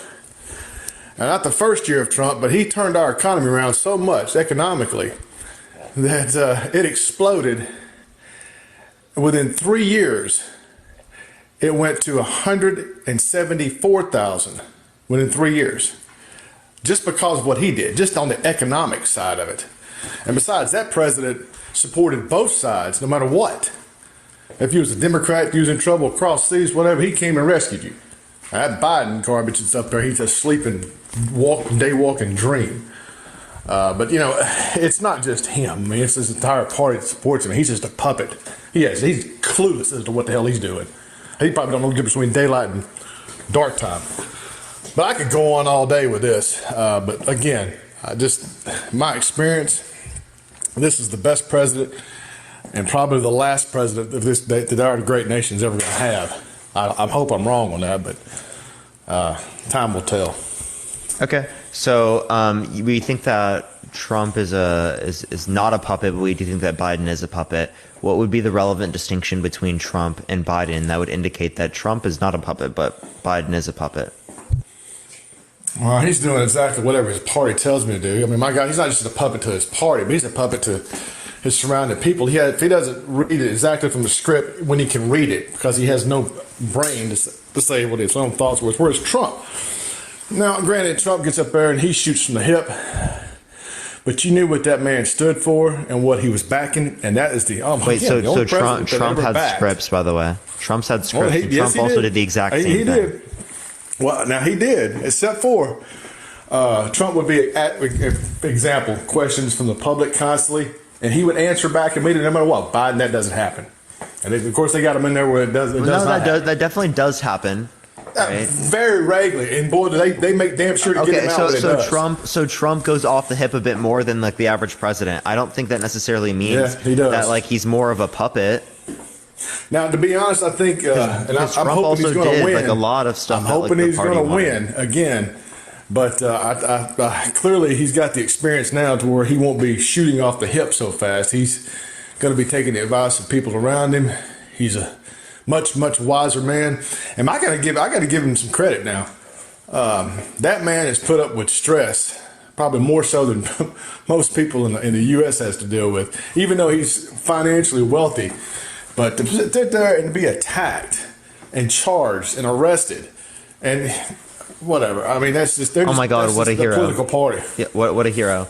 So you're saying that this quote unquote best president had a choice between, say, either we have a choice here between like what this best president did. It's either that this best president of the United States history appointed corrupt judges that defrauded him of the United States government election, or he's been lying about the election being stolen from him for the past few years, claiming that there's sufficient evidence to overturn the election. So which one is it? Which one did our best president in United States history do in the modern era? Well, I'll tell you what. You know what we have? We have 132 million voters. He got roughly 80. That only leaves 50 million, but somehow or another Biden allegedly somehow unbelievably got more than what Obama did. Really? And that puts him over 80 million votes that wasn't there to even be counted? Really? And you don't that's how many people don't like Trump, by the way. So that's all people who don't like Trump. You're still not answering my question. Is it the case? Wait, Mitch. Did he get defrauded of the United States government by his own appointees when it relates to the federal judges? right? Or in his own people in like Mike Pence and like Bill Barr? Or is it the case that he lost the election and has been lying about it for the past few years? Well, you know, if Mike Pence is so great, what happened? He was one of the first ones to drop out in the presidential election with the lowest numbers. Are you about to drive? It was.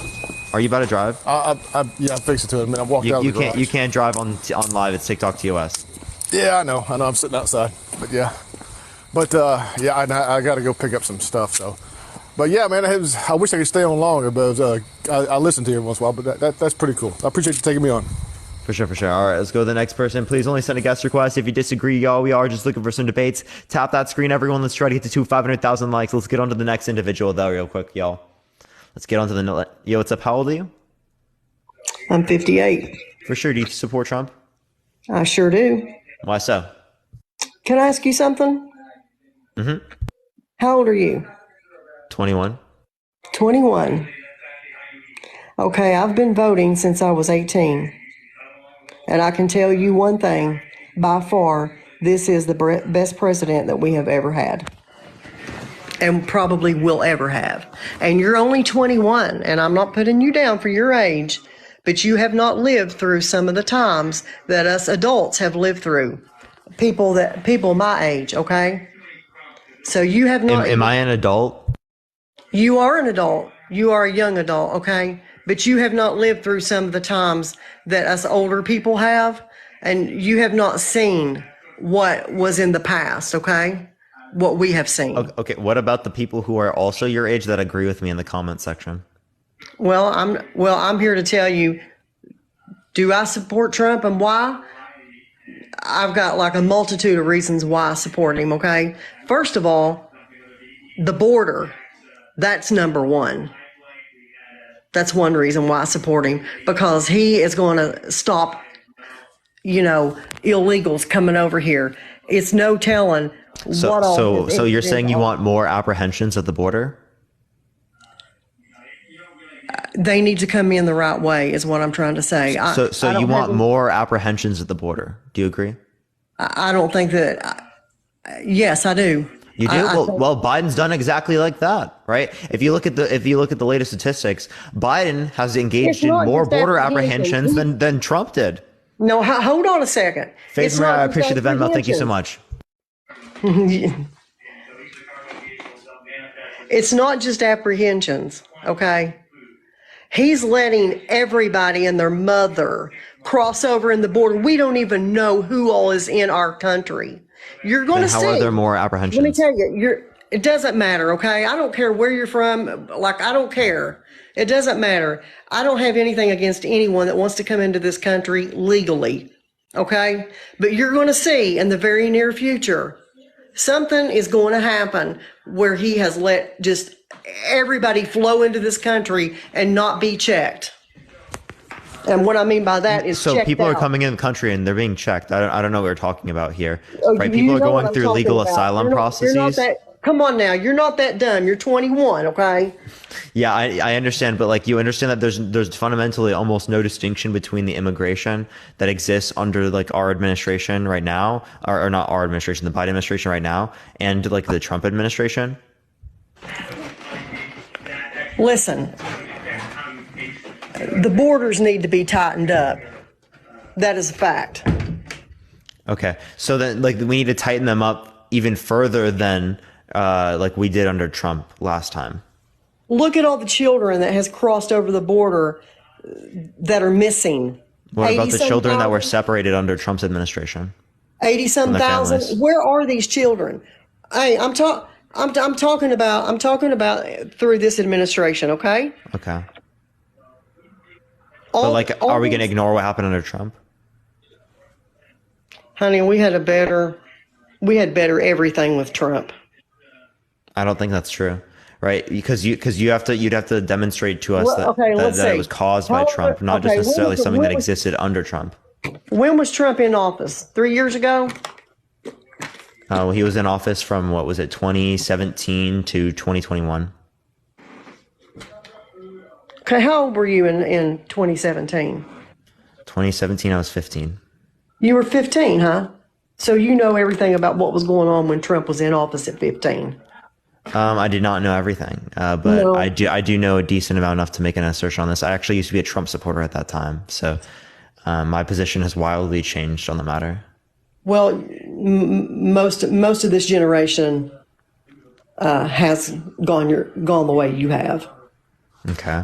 I hope it turns around, and It's gonna stay exactly where it is. Oh no, because no, it's these are the not. actual real these are the real fixes to the issues. Other developed European economies have already adopted these particular things, and this is commonplace. They're the centrists in those countries, but somehow it's extremely left-wing in this country, or it's even socialism if you just mention paid family leave or paid maternity leave or universal health care or access to free public universities or access to trade programs and stuff like that. Like these things that are real basic programs that can be provided to people to increase social mobility in our economy and reduce the income inequality that is literally almost destroying our society, right? Income inequality absolutely does have negative impacts on the perception of an economy. And we're seeing the levels of inequality as that we saw near the French Revolution, right? You understand that, right? Like that's the level of inequality that we see in our society. Do you today. understand that the people that are crossing into the United States across the border are receiving more benefits than our own people here that are U.S. citizens and even our military, our veterans? What do you Could you think give me a about source that? on that? What do you think about that? I don't know exactly. I mean, I can't give you the numbers, but I do know, let me tell you something. And I don't know how long ago, but when I was in college, and that's been a long time ago, I married a man who was not a citizen of the United States. Okay? There was a lot that you had to do to become a citizen of the United States. And it's a paperwork, money, a lot of things, okay? That doesn't happen now. And at that, you're not even allowed to vote if you're not a citizen of the United States. So all these people are pouring into the country across the border, thinking they're going to get a vote for the presidential. I don't see how you're talking about that because you can know, vote as an American citizen. Honey, you weren't even born then. What are you talking about? And at what age? I mean, what year? 38 years old. What year are you referencing? What do you mean? What year I'm referencing? What year was I not born? Well, were you born in, let's say, 85, 86? No, I was not born in 86. Okay, well back then. So what's the relevance of bringing that up? Back then, you couldn't, if you weren't a citizen of the United States, you could not vote for president. You could not vote, period. Oh, okay. In our elections. Yeah, so I mean, so are you saying that non-citizens today can vote in United States elections? Non-citizens should not be voting. No, okay, wait. What makes you think that? What makes you think that? What makes you think that non-citizens are voting? Well, it's been happening all along. Where? And they think that because they cross into the United States across the border that they're going to get those votes. Hey, can you give me a single place where? No, I cannot give you a single place. I don't. I wonder why. Wonder why. Yeah, actually though, let's be totally real here. I think that claim is not true. Oh, well, I disagree with you. Well, yeah, but you have no reason to believe that your claim is true. So then why would I accept it? Why would you say that my claim is not true? Because there's no reason to accept it. Not true doesn't mean false, right? Not true just means I'm not going to accept it. I'm not going to think it to be true. Do you not wonder at all about all the people that's crossing over the border into our country? Do you not even wonder if they are crossing over to have another 9/11? What the overwhelming majority of people who are crossing over into the country are not terrorists. Okay, we actually know like what Okay, but percentage you of do people who are believe. coming over to the Oh, country who I are know terrorists. there's not. And also, by the way, if you're referencing people who are a part of 9/11, right, that's not going to be people who are coming from Mexico or coming from South and Central America, where they're going away from countries that have been destabilized due to Honey. U.S. foreign policy, i.e. like the drug war that has gone and impacted like the Americas. Right. Look, That has actually caused a lot of these different types of cartels to exist, America. to have a stranglehold over these areas. But it's not Mexico and the Central America. They are coming in from other countries through Mexico. Okay. There's like many countries that's coming but through. an Mexico. overwhelming, but like what? Okay, so then who are you referencing? There are terrorists that are crossing into the border. Okay, Why wouldn't terrorists just fly here? Why would they just get people to? Why would they just if they want to commit something like a 9/11 thing? Why wouldn't they just get new people to fly here? Why would they try to cross the border? Like that doesn't make any sense. They're crossing the border to get into our country. No, they could just fly here. Some of them. It's 2023. We have some of them airplanes. can't fly here because why? Because they're terrorists. Yeah, so then they would get other people to fly there. Like what? No, they're crossing over to the border. It's not just Central America. It's not just Mexicans and Central American countries that are crossing the border. Are you talking about crossing the southern border? An overwhelming majority of people are crossing the southern border for like asylum purposes. No, you need to do your research. What? Research. Yes, there are a lot of people that are coming over, from there to, but there are a lot of other people from other countries coming into Mexico, crossing the border illegally. And you're going to see one day. The asylum process is a legal process. What now? The asylum process is a legal process. I understand that. Okay, so like if it's a legal process, then I'm confused with they've already caught a bunch of people that are on the terrorist list. You do know that, right? That have crossed the border. It's a very scary thing to think that those people have entered into the United States, and the same thing that happened to Israel is going to happen to us one day. What do you mean the same thing that happened to Israel is going to happen to us? What do you mean by that? Well, I just think that we are, by letting those open borders, we're setting ourselves up. What happened to Israel? What do you mean? What? Do you not know what happened to Israel? Yeah, I know what's happening in that circumstance. Okay. Do you understand that? Do you understand that Israel literally is like under UN law considered an occupying force? I'm not going to get into it with Israel right now. I mean, I'm making a point because Israel was attacked. Okay. I'm not going to go any further than that because we all know what happened on that day when those terrorists came in and attacked those people. Okay. I'm not going to go any further than that. What I'm saying to you, that the same thing can happen to us with people crossing the border and us not knowing. That just doesn't make any sense, right? Because there would be a conflict there between like Hamas and like the IDF. I appreciate the subscription. Thank you so much. Built upon like this occupation, what's existed there, right? That's gonna exist there. That's not something that exists within the context of the United States and Mexico southern border. Like that those are not even close to comparable, like at all. Well, your little comment up there, why do you support Trump? I'm here to tell you because he's the best president we've ever had. The best president I have ever seen. And I'm 58 years old and I'm here to tell your whole. Well, then let me ask you this question then, right? Right. So do you think that he won the election 2020? Abso-freaking-lutely. Absolutely. So do you think he's currently president? In all fairness, yes. I think that he should have been president because he won the election.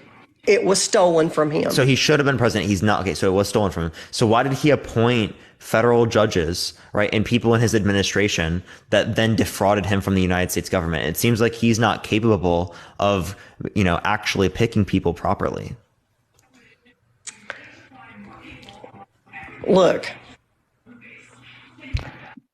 Biden is the worst president we have ever had in history. And you will see that soon, okay? But Wait, you will so the also best see- president picked multiple people in his administration and You're gonna federal see. judges that You're were gonna corrupt see. and that defrauded him of the United States government election? You're going to see in 2024, baby, it's going to be Trump. Trump all the way. Biden, worst president our nation has ever had in history. You In have a good history? day. Wait. So what about Andrew Jackson? Right? What about the Trail of Tears? Listen, I'm not here to talk about that. I'm here to talk about The Trump. worst president in history is wild. That is wild. The worst president in history is Biden, honey. I'm sorry. Is That's Biden. actually like the most delusional statement ever. No. Actually, no, it really is. Absolutely not. I'm sorry. It really is. Do you know what the Trail of Tears is? I think I lived a little bit longer than you. I know. who's Apparently, the you worst can't think back president. this far. I'm talking about Biden. I'm talking about Biden. Are you talking about in modern history, or all of history? In modern history. We'll start there. What's modern? Okay, what do you mean start there? Do you also believe all of history? I think he's the worst president I have ever known and I have ever learned about. Okay, well, what presidents have you learned about? Well, I've learned about all of them. It's all of them. So wait, you learned about Andrew Jackson? See, when I was in school, they taught us about our presidents. Do they still do that in school? Yeah, I'm just wondering, do they still teach about the presidents in high school? Yeah, okay. they do. Because I don't know. I mean, like they stopped teaching cursive writing, and all that stuff. I mean, Actually, they actually did. I didn't learn cursive. that is a shame. What a shame. A shame. No, it's because of how it got set up. So I was in 3rd grade and it was set up to be cursive in 4th grade, and then I went to 4th grade and they changed it to 3rd grade. So I just never learned it. So that was actually just the school. Okay, so can I ask you a question? How was your signature? I mean, how do you sign your name? Do you know how to write your name? I do okay. I don't want to say it on here because I don't want to dox my signature. Well, I really shouldn't. I just thought about it. I really shouldn't say what my signature looks like. Well, you can tell me in so many words. Yeah, well, if you can understand, well, then the 4.7 thousand people who are listening could also understand. Do you print your name? I mean, do you put a star? I mean, I'm not going to say. I'm not going to say. I'm not trying to. I mean, because look, I truly want to know this because, I am as old as I am. I can do some levels of cursive. I'm not good at cursive. That is a shame. Okay. Well, I think we could also relate to the idea that it's a shame that people don't know how to use an iPhone, yet they use it in their daily life. Or they keep the flashlight on, don't know how to turn it off, or It's a shame that people stay on their iPhone as much as what they do, to be quite honest with you. Well, and especially you would go crazy if you heard my watch time. Do you want to hear my screen time? Okay. Do you have a job? Yes, I do have a job. Okay, where do you work? You're on my job right now. You're a TikTok professional, right? I do debates on TikTok. That is so cool, man. You are so cool. Appreciate it. Yeah, do you want to hear my screen time? It is absolutely brutal. Do you want to hear my education? I have an 8-hour daily screen time. Do you want to hear my education? I've been a registered nurse for 30 years. And yes, I went to college to do that, and I worked hard. I worked my hind end off for it. My mom's also a registered nurse. That's awesome.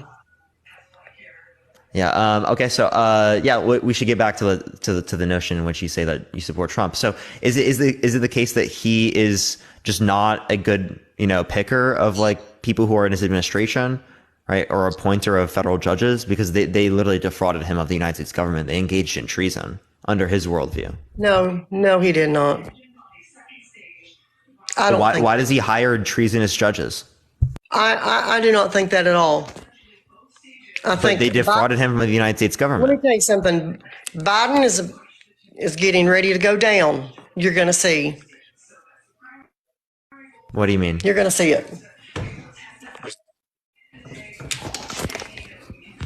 Yeah, why is Biden going to go down? He's the one that needs. Oh my goodness, really? Yeah.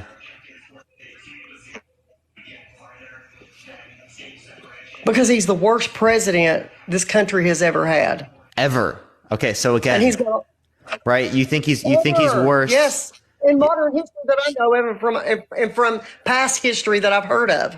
Okay, so again, Andrew He's Jackson, the worst. right? Trail of Tears. He's the right? worst. You think Yes, he's Biden the is worst. worse He's than worse Andrew than that. Jackson? Yes, I think so.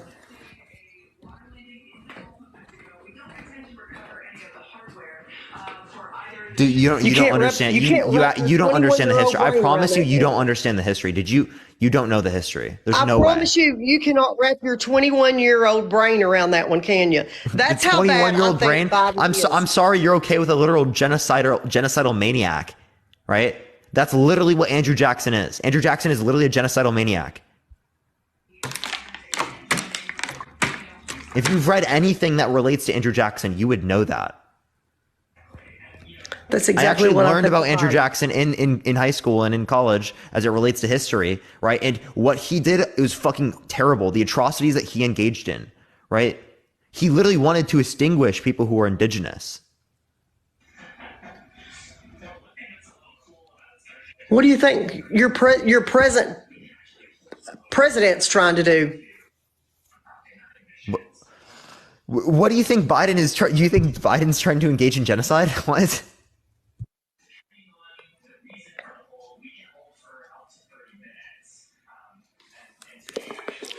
Do you think Biden's trying to engage in genocide? I think a lot of things that he's trying to do. Yes. What genocide against who? His own people. So Biden is trying to genocide the American public? How so? Let me tell you something. He cares more about taking care of the people in other countries than he does his own. Wait, so how is Biden genociding the American public? He's not taking care of the American people like he should. Like he's taking care of his own business and I could say the same thing about the Republicans. There's literally a negative correlation with Republican presidencies and social safety nets. So people literally get taken off of food stamps, off of income assistance, off of housing assistance, all of these things, given the fact that they're Republican presidents. And there's a huge association with that. I can show you literally, I'm actually running an econometric model on this. Like, that's actually the funny part about this. Literally, there is a negative correlation. Like, actually, literally, Republicans go into office and people just lose social safety nets.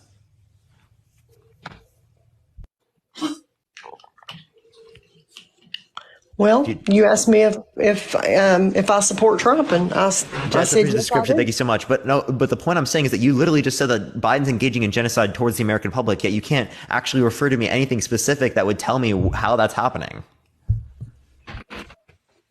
I just told you. He's not taking care of this country and the people that live here, the citizens of this country.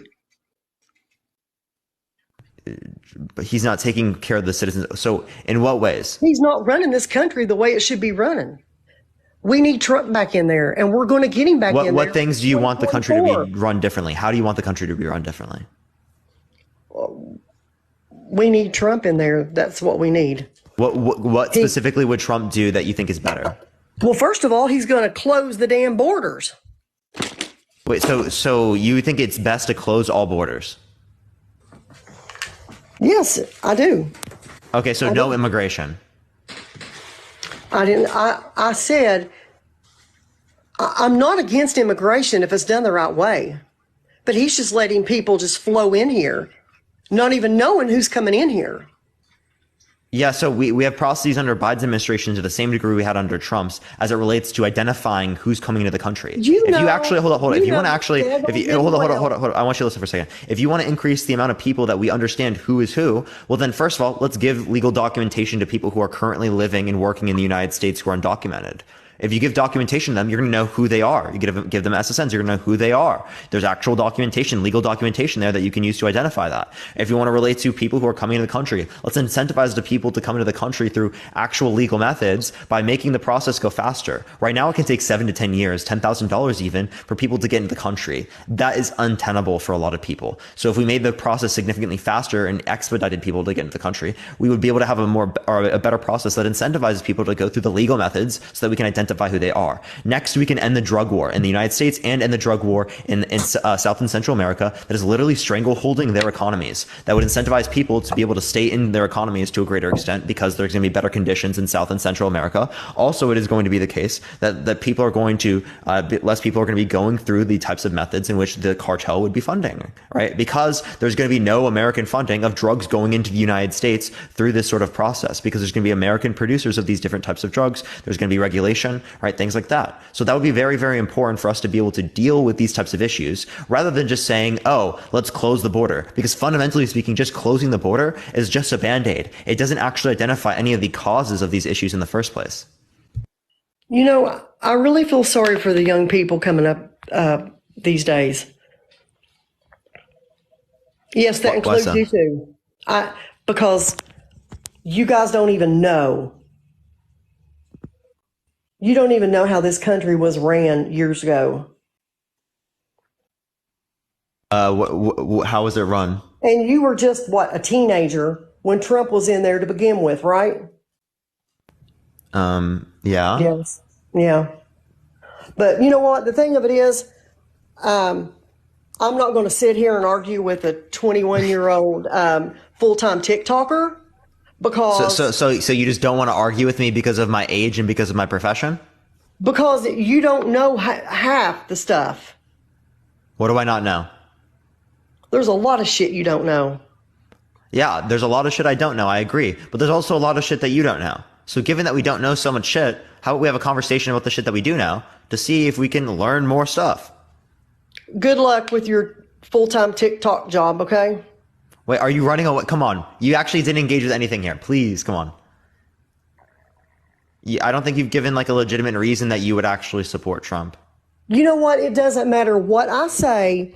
You will sit here and argue with me no matter what I say. You will always try to debate anything that I try to say. If I say something good about Trump, you're always going to have questions about it. Yeah, well, I mean, that's obviously what we're doing here on a debate platform. Mm-hmm. That's the whole point of a debate, right? But also, it's also a good thing to question our beliefs, right? In at least a respectful manner. It's good to question, say, why do I hold this position? What's the justification that I have, right? Is this better than other positions? These are all relevant questions that you should ask as it relates to your own worldview. Mm-hmm. Whether or not you hear me ask them, you should ask them to yourself, right? Like just like how these colleges are doing now with the protest, pro-Palestinian, and these students, attacking these Jewish students. Do you think that's right? I think it's wrong to attack Jewish students. I don't know what you're referencing with that, right? But I wouldn't attribute that to the Palestinian, the pro-Palestinian protests. And for them to go around right? and that's called a composition fallacy. So what you're doing is you're attributing part of the way in which people are responding to the whole. This same sort of thing could be used against particularly like white men to say that a white man did something bad, therefore all white men are this way. Or it could be used against any other community or group of people. A tall man did this, therefore all tall men do this, right? No, that would be something that we wouldn't want to hold to. But when the pro-Palestinian thing was going on, they were marching, in all these major cities. TikTok and chat. For killing these babies. Wait, where? Can you give me a source for where there was praising of Hamas for killing babies? Yes, I watched it. I saw these I would love to see where, right? Because I guarantee that's not the case. No, I watched it. Trust me, I watched it. I heard it with my own ears. Okay, let's say that this is the case. Do you think that I or any other pro-Palestinian is going to condemn this? I mean, not condemn this. Clearly, we're going to condemn, right? People who are going to be okay with the killings of people who are innocent. They were celebrating the attack.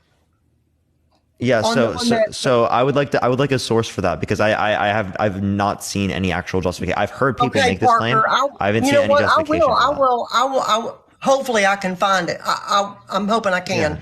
because I have watched so many of these, and I will send it to you. Yeah, so I promise like you. because clearly anyone who is pro-Palestinian would condemn the killings of innocent civilians But that wasn't the case. That wasn't the case. What that I was I've talked to at least. well, I mean, I've seen. I would say that's true for I've seen most it all over. people. I've seen it all over TV. How they were celebrating when this attack happened. Like these people. No one deserves it. No one deserves to be attacked like the people were that day. Okay. No one. No one's making that argument. I don't know why you're attributing this with, especially with the rest of my generation and or the rest of people who are a part of these protests. Okay, so if we want to, so like for example, right? I'm not going to attribute. I'm not going to attribute. I'm not going to. A lot of these students don't even know what they're doing, what they're even saying. They're supporting these groups, and they don't even know what these groups are about. They're just going along with the crowd, in my opinion. Do you support the IDF? Yes, I do. You do. So you're supporting a group that you have literally no clue what they're doing. They're in. Okay, so if you, by the same definition that you apply to Hamas as a terrorist group, you could also classify the IDF as a terrorist group. You understand that, right? By the very same definition that you use. Okay. I do actually. I know. Athena wants to come up real quick. I know Athena wants to address something, but like literally by the very same definition. What's up, Athena? Hey. Well, I just wanted to say, actually, a lot of the pro-Palestinian protests in North America have actually been organized by Jewish activists.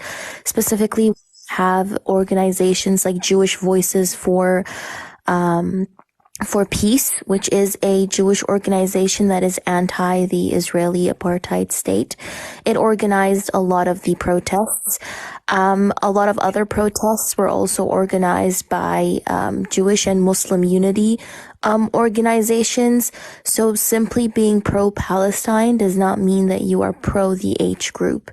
And then by your definition, I wanted to say that the IDF is actually also very terroristic in all the war crimes that they have been committing, not only since October the 7th, but also since 1948 when they used to be the Haganah, the Irgun, and the Lehi.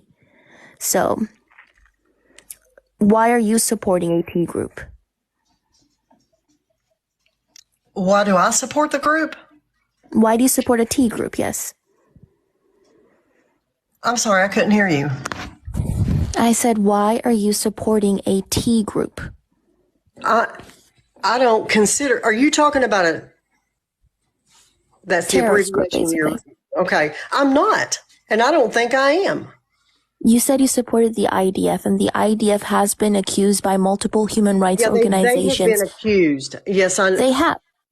Well, you're saying they have been accused. They have been accused. Yes, but it's also been proven that they have committed multiple war crimes. So, knowing full well that the IDF has committed multiple war crimes, and this is something not only human rights organizations like Amnesty International, Human Rights Watch, and United Nations have confirmed, but also former IDF soldiers themselves have confirmed the amount of violence that IDF soldiers have subjected Palestinians on a regular basis for the past 75 years. Okay, or so not do you support Hamas and what they did on October 7th? Do you support that? Do you support that government? Where did I say I supported them? I'm so asking confused. you. I didn't say that you said that. I'm asking you. Of course I'm not going to support Hamas, the same way I'm not going to support the IDF, because I think the IDF are also terroristic. Well, I mean, that's your opinion. I mean, we're all entitled to our own opinion. It's not my opinion. It's literally according to international law. No, I don't care. I don't believe that. You don't believe that the IDF has committed war crimes? No, I do not. What is collective punishment then? I do not believe that at all. Collective punishment, according to the Geneva Conventions, is a war crime, though. So cutting off water, electricity, fuel to 2.2 million people to punish them for what the H group did is collective punishment. And that is a war crime. Using white phosphorus, which has been proven by Amnesty International and Human Rights Watch, that they used white phosphorus not only in Gaza but also in Lebanon, in the southern part of Lebanon, is also another war crime according to the Geneva Conventions. So they have committed actually multiple war crimes, not only since October the 7th, but even prior to that as well, according to the United Nations Geneva Convention. So they have committed war crimes according to international law, and it's not my opinion, that's a fact.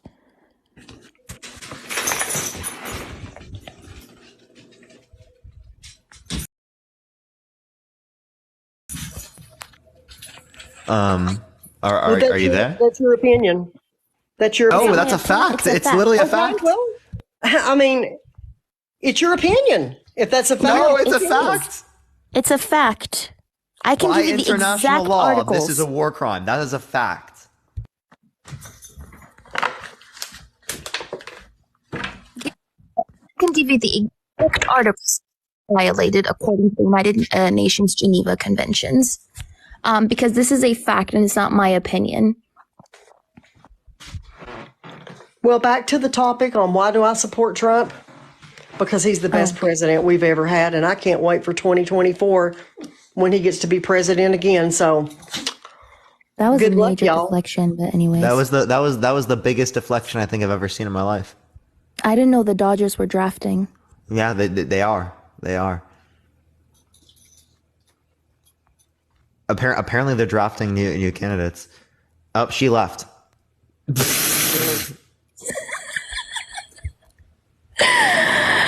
I don't know. Looks like a bunch of young people were educated than she was. I don't know. Oh no. She's She's omniscient, right? Because she's like 50 something. So she's omniscient. Yeah, exactly. I was gonna say a bunch of fetuses maybe educated you, so maybe you should be a bit embarrassed. But anyways, I'm gonna drop. I just got really annoyed that she was talking saying this stuff. You're good, Athena. I appreciate it. Have a good day. All right, everyone, we're going to go into the next person. If you support Trump, make sure to send a guest request right now. Tap that screen in the meantime. Let's try to get to 500,000 likes. If you want to help get out to more people as well, everyone, share the live copy link, send it to a few friends. By the way, everyone, if you want to support me, Venmo and Cash App is in the bio. I still can't get any live gifts here on TikTok. I'm trying to fix that. I'm trying to contact TikTok myself. It's been like 2 weeks, still don't have access to it. So if you do want to support me, Venmo, Cash App is in the bio. Plus, you can also sub as well. W Danny as well. We're going to go on to the next person. Please only send a guest request. If you disagree, y'all, we are just looking for some debates. Yo, what's up? How old are you?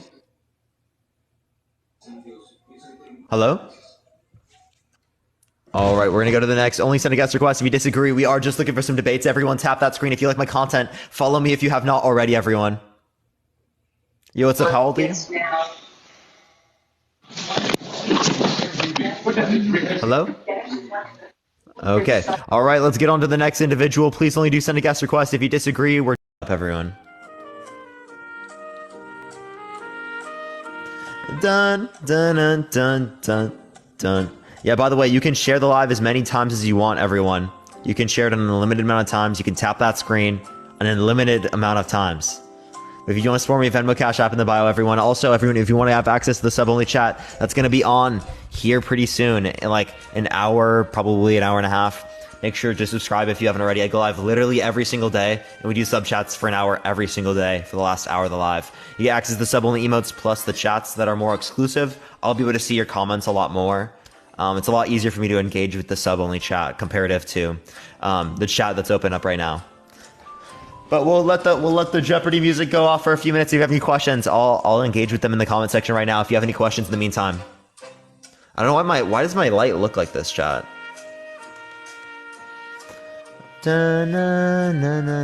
have a question. What is your question? Is Trump going for 2024? He is. Does it get tiring debating people? I might get tired at some point, like as anyone would get tired, but I love debating. Debating is my favorite thing. Can you hear me? Yeah, I hear you. I do not hear you yet. You are paused right now. Sorry, aei.org. I'm trying to copy it and post it. Pete, thank you so much for the Cash App. Oh, you have to tell me the title. You can't copy and paste in the comment section. Blair, thank you so much for the $1. I appreciate it. 1 second. Just tell me the title. Are you single? No, I do have a girlfriend. Trump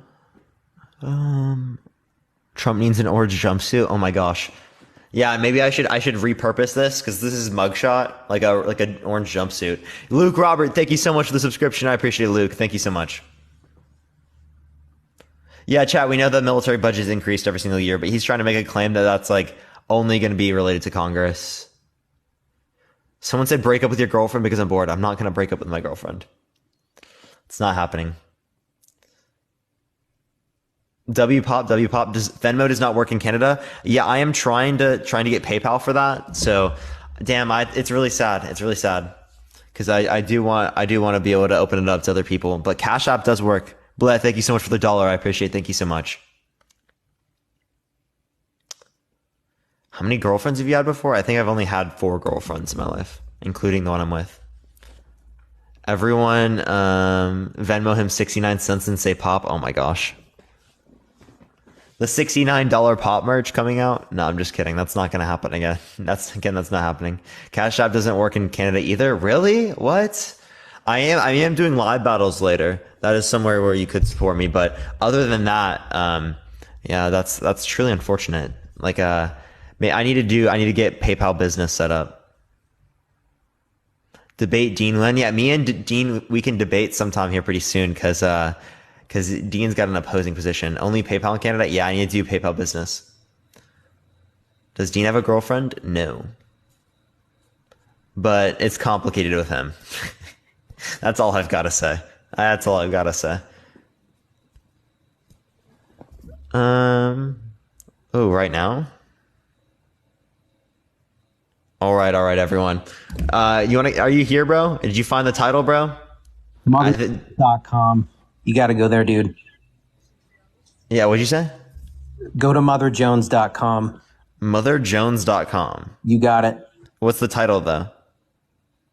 Yo, Ethan, thank you so much for the $4.20. Motherjones.com? It's a reporter in there by the name of Noah Leonard, and he cites, there's a shitload of stuff that he cites in his article right there. But again, I think that the two items that get conflated with military support I don't see where it says that Biden is what's in a budget, and then also where does it say that Biden said that he is against increasing the military budget or is for decreasing the military budget?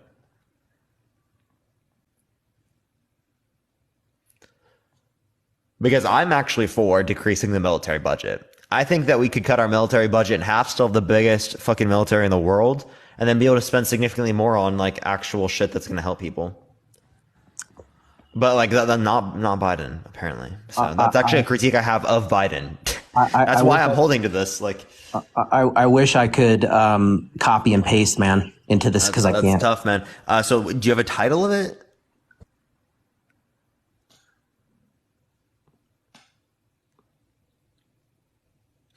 In the meantime, everyone keep tapping that screen. Let's try to get to 750,000 likes, everyone. 750,000 likes. We're running it up, everyone, today. Okay, because I can't see both at once because it mutes me out. Military supplies, comma. Military supplies what? Comma, border security. Military supplies. And border security and what? Biden pushes $106 billion spending budget. Now, within there, that article starts talking about him wanting to send money overseas to Ukraine, but then it also digs into the military budget. Okay, here, I'm looking at it right now. Where does it talk about him trying to decrease the military budget? Okay, I have to keep getting out of this chat to go back into it, so give me a sec. Dun, dun, na, na, na, na, na, na, na, na. It doesn't send anything about decreasing the military budget. It's gonna keep the military budget increasing. I like how the Biden administration literally says that they want to continue increasing the military budget, and we still don't attribute it to Biden. It's crazy. That's like wild. That's actually wild, chat. In the meantime, everyone keep tapping that screen. Let's try to get to 750,000 likes. People are not tapping the screen today. Tap that screen right now. Tap the screen. Tap the screen right now. Tap it right now. Calm down, Parker. I do need to calm down. Chat, I'm not liking this. Why is this doing that? I don't know. For 15 billion or for 15.2 billion, but when you compare that to inflation, it's actually a drop in spending when you talk about the cost of everything all in. But I think I'm understanding your point, and I'm not going to actually argue it, which is that Biden isn't sitting here and, taking a $15 billion military budget and cutting it in half to like $7 billion. Yeah, he's not arguing to like cut it. And like, I would argue to half it. Unironically, like there's no reason why we need as much military spending as we have. So I heard you before. I was able that you brought me into the chat talking about how it was cheaper to just leave all of the weapons and everything. And I think you were referring to Afghanistan, correct? Yeah, that's the only reason that they would have done that. Okay. Can I take you on a conspiracy theory? Because we left $80 billion. Would you concede that we left $80 billion worth of military equipment over there? Or somewhere in that neighborhood? Wait, say that one more time. Would you concede that we left somewhere in the neighborhood of $80 billion in Afghanistan? I don't know the particular number. Okay, would you consider it to be sizable? I don't know. Okay, would you consider the actual military supplies that we left there to be not cutting edge, but giving the enemy who might get a hold of that stuff to have a higher an advantage? All I know, because I do not know a lot about it, is that it's not functional, right? And that it was something that was like going to cost more to bring back than to just leave. So here's my It's also the case that in every single context of every single war we've been in, not a single one did we not leave any supplies behind. Okay? Every single one. Could you name me a single point in American history where we left nothing behind? Absolutely not. But here's my whole point. So I have a theory, and I think this would come from the libertarian point of view, that there is a military industrial complex running our country. And if you leave $80 billion, or, you can come up with a number. I don't care what it is. You could cut that in half. You could call it 40 billion, but I believe the figures are close to $80 billion in supplies in a foreign country, and extract yourself out of that area. Then all of a sudden, now you as a country have to build bigger and better from a military standpoint, take a bunch of our tax dollars to fund all that. And it's just a system that keeps repelling itself. So you want new contracts for the military? Yeah. Get the hell out of Afghanistan, bounce, and get out of there before you take everything that you rightfully own, even if it's cheaper to do that. But now you've got all these new contracts, and take a look at, you talk about an increased military spending budget. Take a look at all the contracts that are being awarded to companies like Lockheed, Raytheon, CH2M Hill. I can go on, but it's a circle, man. And anytime you need more, anytime they need income, it's like, hey, we either need to start a conflict somewhere within a specific region, or de-escalate. I'm actually not going to disagree with you when it relates to like the defense contractors and how they try to influence our political system to be able to get what they want, and to cause different types of military conflicts like across the world, and military spending. That's exactly why we shouldn't justify the military budget that currently exists. Thank you very much. That's another reason that I support Trump. Because he would have rather spent. No, that's not a reason to support Trump. It is in my opinion, because he would have Trump literally spent money on the military to the same degree. I don't know what you're talking about. Okay, you got to let me finish my point. He would have spent more money to take what I'm calling $80 billion of military assets out of Afghanistan, so that foreign countries do not get access to, we're going to call it upper mid-level grade technology. And that would prevent us from having to enter into contracts with again, Lockheed Martin, Raytheon, CH2M Hill. I can keep going on. Boeing. We wouldn't have to go there. So to him, from a long-term standpoint, it would be cheaper for us to do that as a country. That's another reason that I support Trump, because he does not want conflict. He doesn't want to have to deal with Afghanistan. He doesn't want to have to deal with. So Iraq. How are you saying that Trump wouldn't have left any machinery behind? Yes, I am saying that. No machinery. He would have pulled, anything that belonged to us, down to the nuts and bolts. You can go online, you can find him fucking making that statement. Sorry for cussing. You can find him making that statement. I would have taken everything out of there down to the nuts and bolts. And yes, it would have cost our country more, but it would have saved us in the long run. Yeah, so I would have to see that clip. But yeah, I also don't really see good reason to do that. Yeah, so what of is definitely something that he could say like after to sort of like build up his base, is it not? Like Say is that it one more time.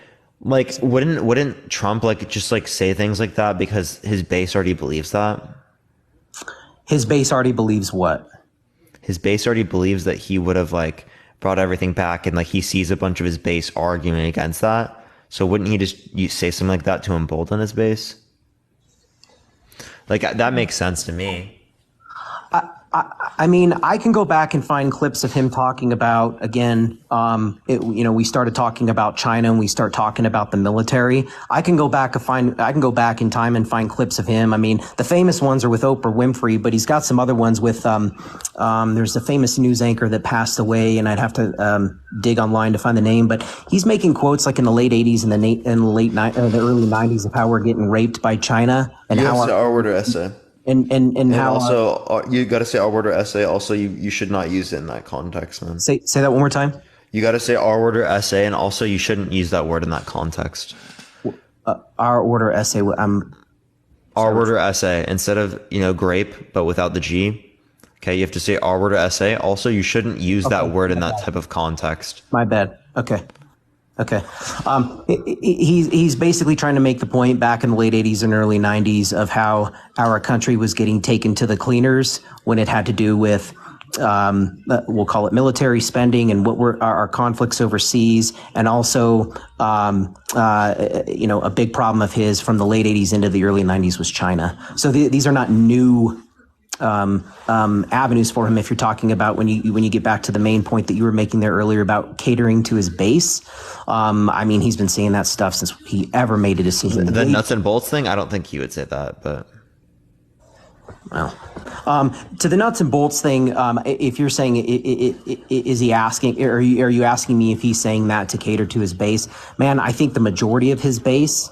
I just think that's a likely assertion. I think you talking to the previous guy before me about his 91 indictments. I think whether or not when you say his base, the majority of his base, I think would ride or die with that guy, whether he gets convicted or acquitted on those 91 indictments. Which is disgusting, right? Which is cultish behavior, which is exactly what we see within the context of many authoritarian leaders throughout the context of history. Regardless, whatever the fuck that they do. Authoritarian leaders. So when you refer to authoritarian leaders, are you referring to Trump as an authoritarian leader, or are you referring Absolutely. to the government? Okay, so the way that he conducts himself when it relates to driving up these political campaigns is absolutely associated with tenets that we would associate with fascism. I'm not saying he's a fascist. What I'm saying is that these are things that are associated with fascism and are actually meant to embolden authoritarian control and leadership. Okay. The claims of election fraud, right? These are very clearly meant to do that. When it relates to like him saying that the election was stolen and that there's like fraudulent governments, the mass media being fraud, that fake media, right? These are all things that we would associate with tenets of fascism. What I will concede, and to embolden characters of authoritarianism. What I will concede to you is that when Trump makes a statement, he will hold that position and he will not back off of it. But I will tell you right now that if you're going to say that he's the first person to try to say that there was an election interference or that the election was rigged or stolen, not years after. He uses this as a point to control elections. The way that I know that he uses this as a point to control elections is because he specifically said at a rally, I will accept the results of the election in the event that I win. You remember him saying that? Yeah, but that's Isn't that clearly like him demonstrating that? I think you're taking him literally, and I think you have to understand that some of the things that he says are tongue in cheek. But I mean, you understand that actually literally creates a notion that like because an issue here. Like, wouldn't you agree? Because I could counter you and just say and go back and look at Biden in the last 4 months of how he refers to Kamala Harris as the president of the United States. I think he's diminishing from a what's the word I'm looking for here? From a psychiatric comprehension point of view. But I still, I mean, again, that's kind of like you can take his words and you can take them literally, or you can, I mean, again, it's kind of like, when Trump was on the debate stage. I remember for the first time against like 16 different Republicans, and they're like, I think it was Megyn Kelly was saying, you refer to women as fat, there were some other words that were used in there that I don't want to repeat, and pigs and this and that. And he said only Rosie O'Donnell. And I mean, a lot of the things that come out of his mouth, people take literally. And I think you need to understand that, not you, but the majority of people need to understand that some of the stuff that he says is kind of tongue in cheek. So I think taking him word for word, especially if he's at a rally, that's just over the top from my position, my point of view. Yeah, so you're saying that like, oh, he's not being literal. Don't take his word genuinely. No, I don't think with some of the things that he says that he's being liberal. I think actions. I didn't say liberal. I said literal. No, I understand what you said. I didn't say that word right. I don't think that everything he says you should take literal. No, I don't. Okay. Yeah, no. Okay. Well, when it relates to this particular scenario, right, the reason why I would say that it would relate to this concept is because it's exactly what he did. He only accepted the results of the election when he won. You're talking about 2016 versus 2020. He wouldn't accept. Yeah, he only accepted the elections when he won. I can't argue. I can't argue with that because the guy still thinks he won. So yeah, I know that's the issue, right? Like, do you think he won?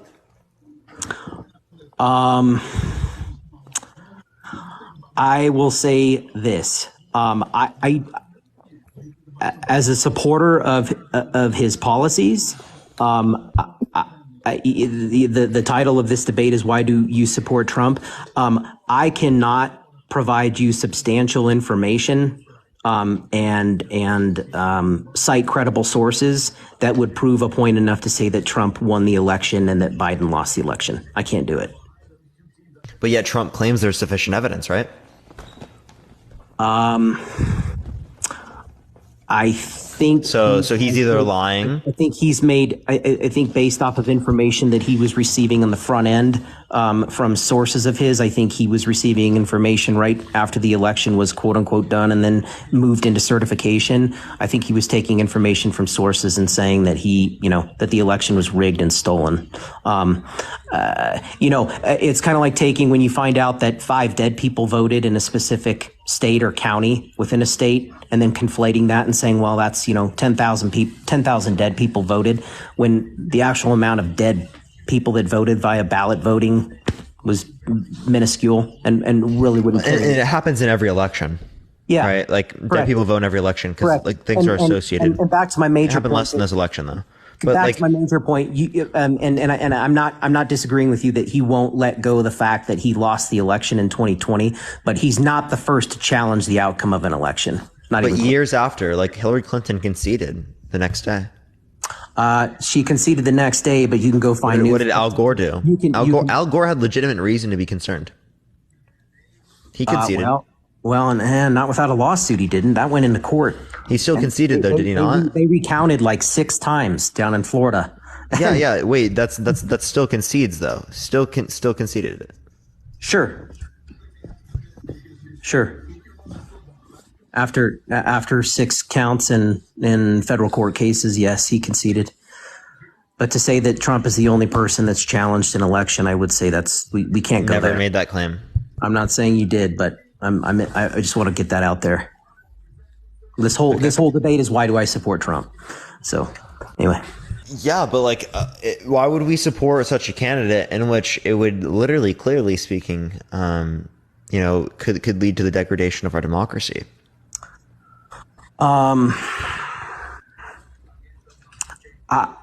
I think that I think what we're witnessing right now with the last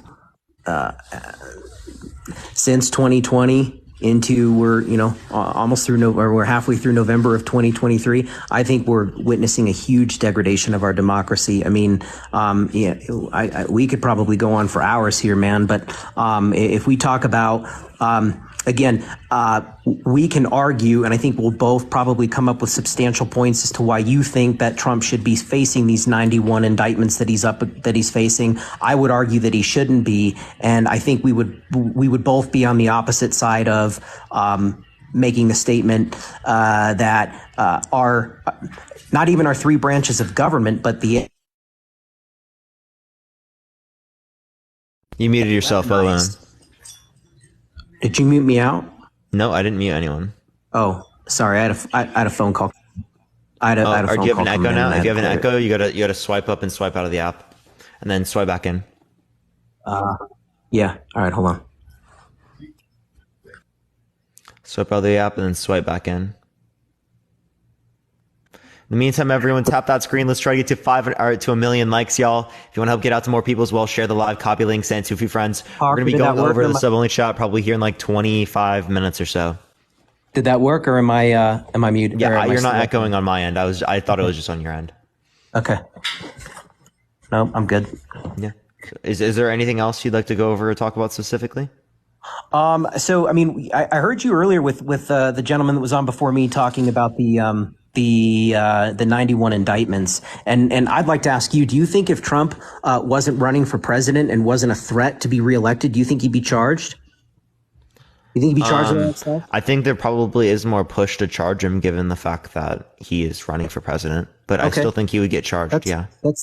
He maybe just not as many charges, but he would still get charged with things. He still would have been held liable in the court for essay. Yeah, I would disagree with that. I mean, if you look at the thing that the media is focusing attention on right now because it's gaining traction, and I think it will be shooken out in due time. If you look at the civil fraud case down in New York City with what's her bucket, Letitia James, the biggest thing that they're pushing right now, who's been defrauded with these fraud charges that he's facing, and from a DA that ran on, hey, I'm going to get elected and I'm going to go get Trump. That's my election campaign right there. But you vote for me, I'm going to go get Trump. And now she's got him charged with fraud. I think there's 4 or 5 different counts. But my question is, who got defrauded? Well, fraud would be in relation to I can't quite remember. Is this in relation to his inflated assets? Exactly. So he would be defrauding I appreciate the subscription. Thank you so much for the 11 month. Thank you so much. The people who would be giving him loans, because I'm pretty sure it was the fact that or the state. I'm pretty sure it was the case that that he would be able to get better risk adjusted set loans, like they would have less interest or something like that, because he would have a greater amount of assets or money, right? So it's easier for him to get money, right? Because there's less of a risk associated with it. I love all these people posting in the comments right now that are showing New York, and some gal posted with the female emoji with her eyes covered and saying the state of New York, because I come from an industry and understand. Hey, did you hear what I said? Yes, I did. What did I say? What did you say? You said the state of New York, and that you also said that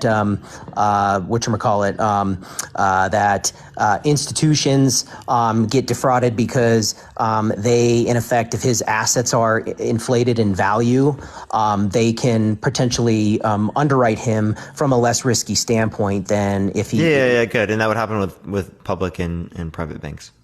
Okay, so coming from that sector and understanding how that works, and writing commercial, we'll call it commercial facilities, which would be commercial extensions of credit.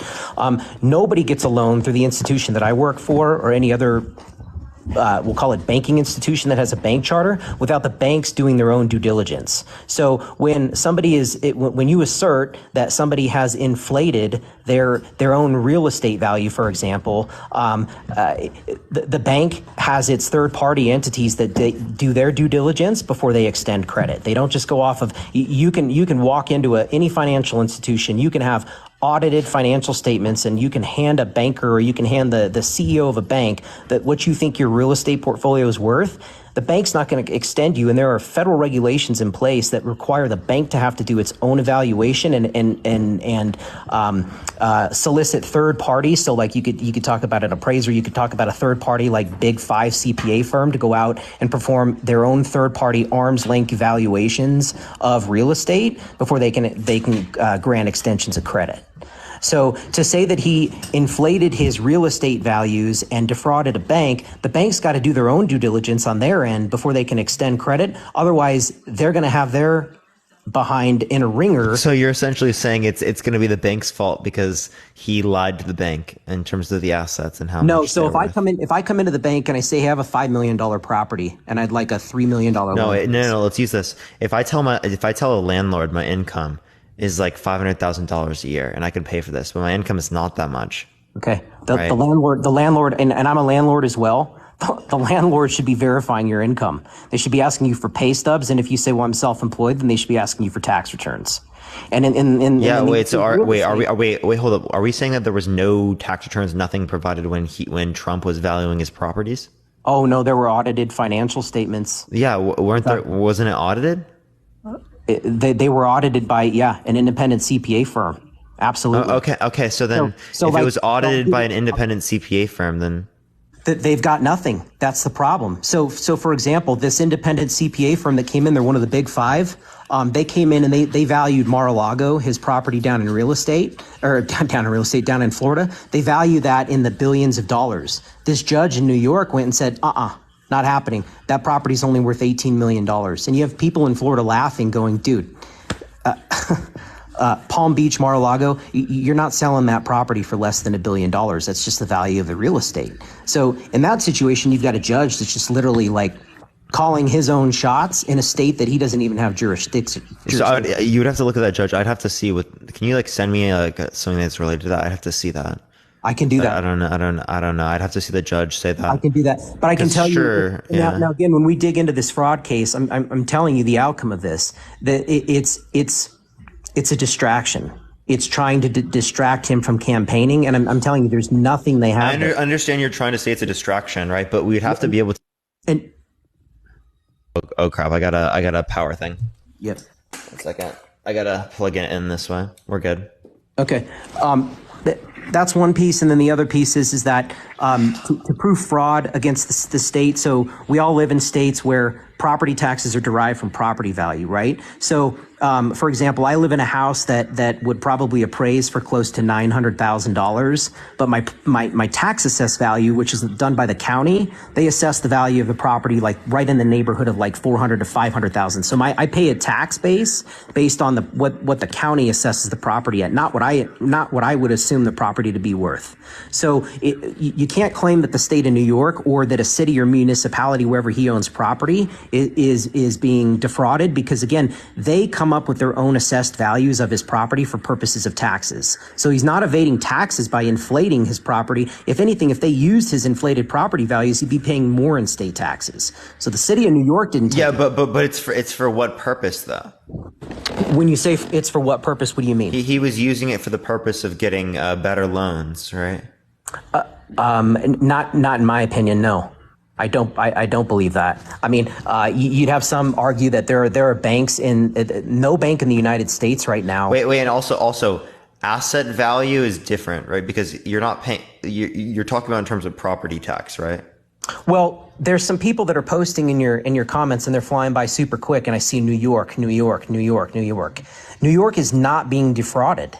Every property that he owns in New York, he doesn't set the value of the property that he pays a tax rate on. There's either cities or municipalities or counties that assess his property. And he's got to pay taxes based on that. And he would only be doing himself a disservice from a tax standpoint for the state of New York if he said, no, don't take that $1 million tax assessed value that you have of my property. Take my $7 million tax assessed value that you have of my property and tax me on that. So why would he inflate his values for the city of New York to charge him more in taxes? That would be in terms of that. But like again, you're actually what you're doing. You just completely come on, man. I know you're arguing with the commenters, but you kind of deflected away from my point, but which is fine. But we can move on from that because a lot of people are saying rip Dean. I know. I just saw that on Dean's. Literally, like everyone just joined because of Dean. Who is Dean? One of my friends who just got bananaed real quick. Can we just get a rip Dean in the chat, everyone? Yeah. Do you got anything else you wanna go over, Dave? No. All right, man. I think we're good, man. I appreciate the conversation. Appreciate you coming on. Thank you so much, man. Yep. All right, we're going to go to the next person. Everyone, if you like my content, follow me if you've been ready. Tap that screen, everyone. Let's try to hit 750,000 likes. I'm going to text Dean real quick, see what's going on with him right now. What happened? And I'll let y'all know what happened with him. I'll keep y'all updated with what's going on with Dean if you are someone coming from Dean's live right now. We're going to go on to the next person real quick. If you support Trump, make sure to send a guest request right now. Please only send a guest request if you support Trump, y'all. All right, we're getting the next person up here real quick, y'all.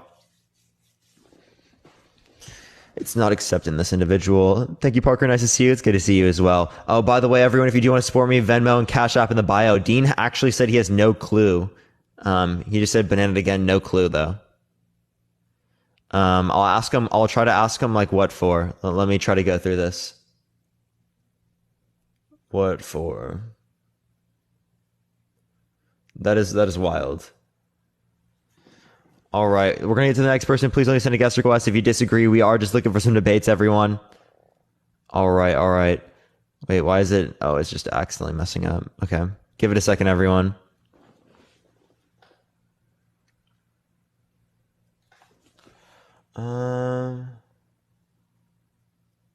Oh, okay. So Dean is getting mass reported, chat. Dean is getting mass reported, I think.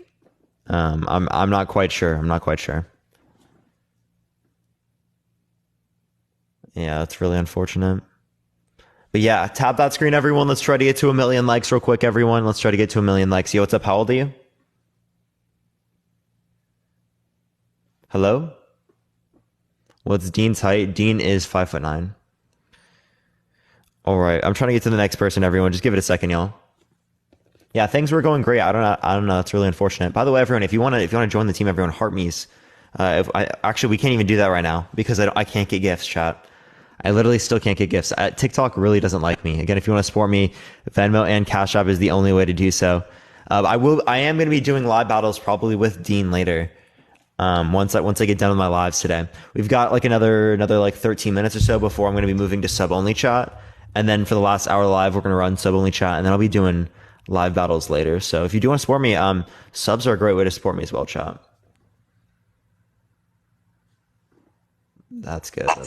Yo, what's up? How old are you? Hello? All right, let's go to the next individual. Only send a guest request if you disagree, y'all. We are just looking for some debates. Please only send a guest request if you support Trump, y'all. Yo, what's up? How old are you? Me? Yeah. I'm 43. For sure. Do you support Trump? Yes, I do. How old are you? I'm 21. Why do you support Trump? Well, I've been I work construction. I'm a tile setter, and gas prices were lower, groceries were lower, everything was lower, everything was better. Like, he did so much good for minorities, for the regular class, tax breaks, everything was just better. I mean, if you haven't seen it in the last 3 years, the decline, you got to be shutting your eyes and closing your ears. I don't understand how people don't know it was better.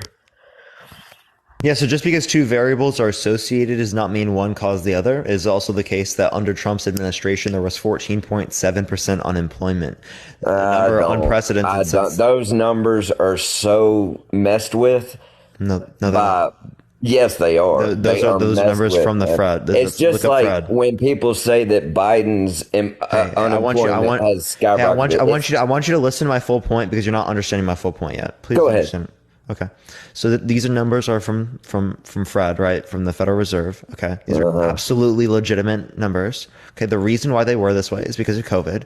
But I'm saying just because these two variables are associated, Trump being in office and it being this unemployment rate, does not mean that Trump caused the unemployment rate to be that way. The same way that if the prices, what? Can I tell you how he did? For one, he got rid of all restrictions, all every little thing they did to restrict not only the oil and gas company, which I don't understand why Biden is going to all this. Do you know what unemployment is, sir? Yes, I know what unemployment is. Okay, so what I don't know what the hell you're saying right now. Unemployment is specifically because of the lockdowns. Okay. I get that. Okay, like, so I'm just trying to get you to critique here the notion in which just because it happens under an administration, that means it's caused by the administration. And the only reason the unemployment fluctuated afterwards were people were getting their jobs back under Biden. That he didn't cause new jobs or anything like that. I know. I never said that they did. I never said that he did cause that. I actually think I think that numbers like that are extremely misleading. Right? Trump does it. Biden does it. They all do it every single year. And it means fucking nothing. Why? Because that doesn't demonstrate that they actually caused that to happen. No, you have to when relate you the move, policy that demonstrates that this has happened because of the policy. When not you just take like this away happened under the administration. When you take away all the restrictions for, let's say, drilling for oil and all that, when you take away all the restrictions that are there, which he did, Trump did, he got rid of so many restrictions and just to be able to create jobs and make new jobs, stuff like that. Like he got rid of them just to get that middleman out of the way, because most of it is because of lobbyists, like putting them there to make money off themselves. Now, Biden's trying to go to all this electric crap. Electric is far worse on the environment than gas is. Way worse. Like, have you ever lithium mines? Do you know what lithium mines do? Yeah, so I know what you're referencing with like lithium mines. You're relating to like batteries. Electric's not worse on the environment. It's about yes, it is. Let me explain why. Because it's the different types of ways that we did do so. Right? We can produce renewable methods of energy, right, through the context of nuclear power. Okay, nuclear power is absolutely an effective manner for us to be able to transition to other types of renewable energies as we develop solar, as we develop other types of renewable methods. Okay, but they're not ready yet. They're not. Wind sucks. No. Nuclear is ready. Look at France. Yeah, nuclear. France runs almost their entire economy on nuclear power. I'd have to look at that. I'm not really. And they do. Almost 90% of their power comes from nuclear. Just nuclear. I mean, and they're significantly safer. They're significantly safer than what it used to be in terms of Chernobyl. There are real, actual things that we can do as it relates to nuclear power. That actually, I'm not joking. We have to do it. It's not a choice. I believe in nuclear. It's not a choice for us anymore. We literally have to do it.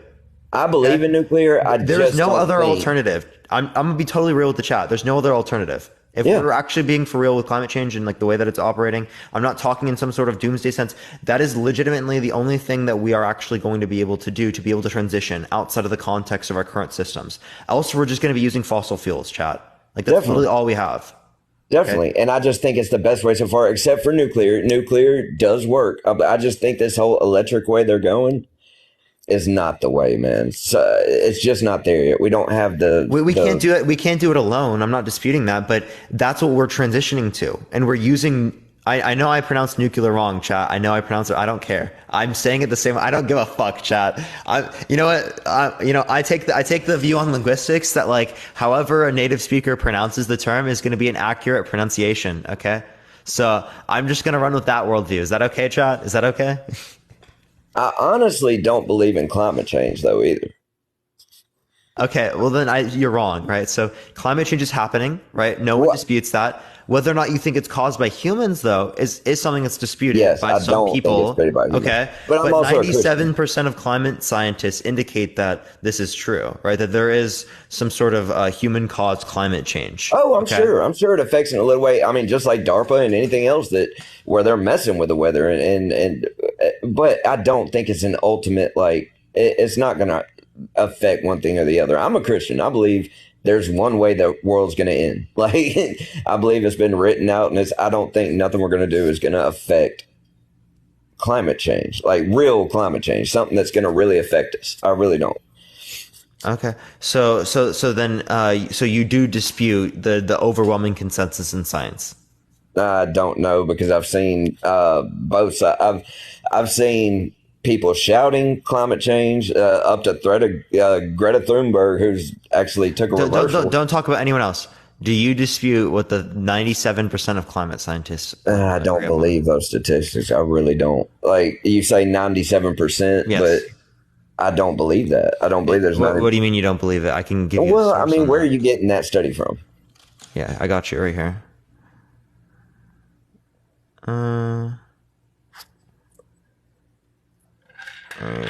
Pretty sure this comes from NASA.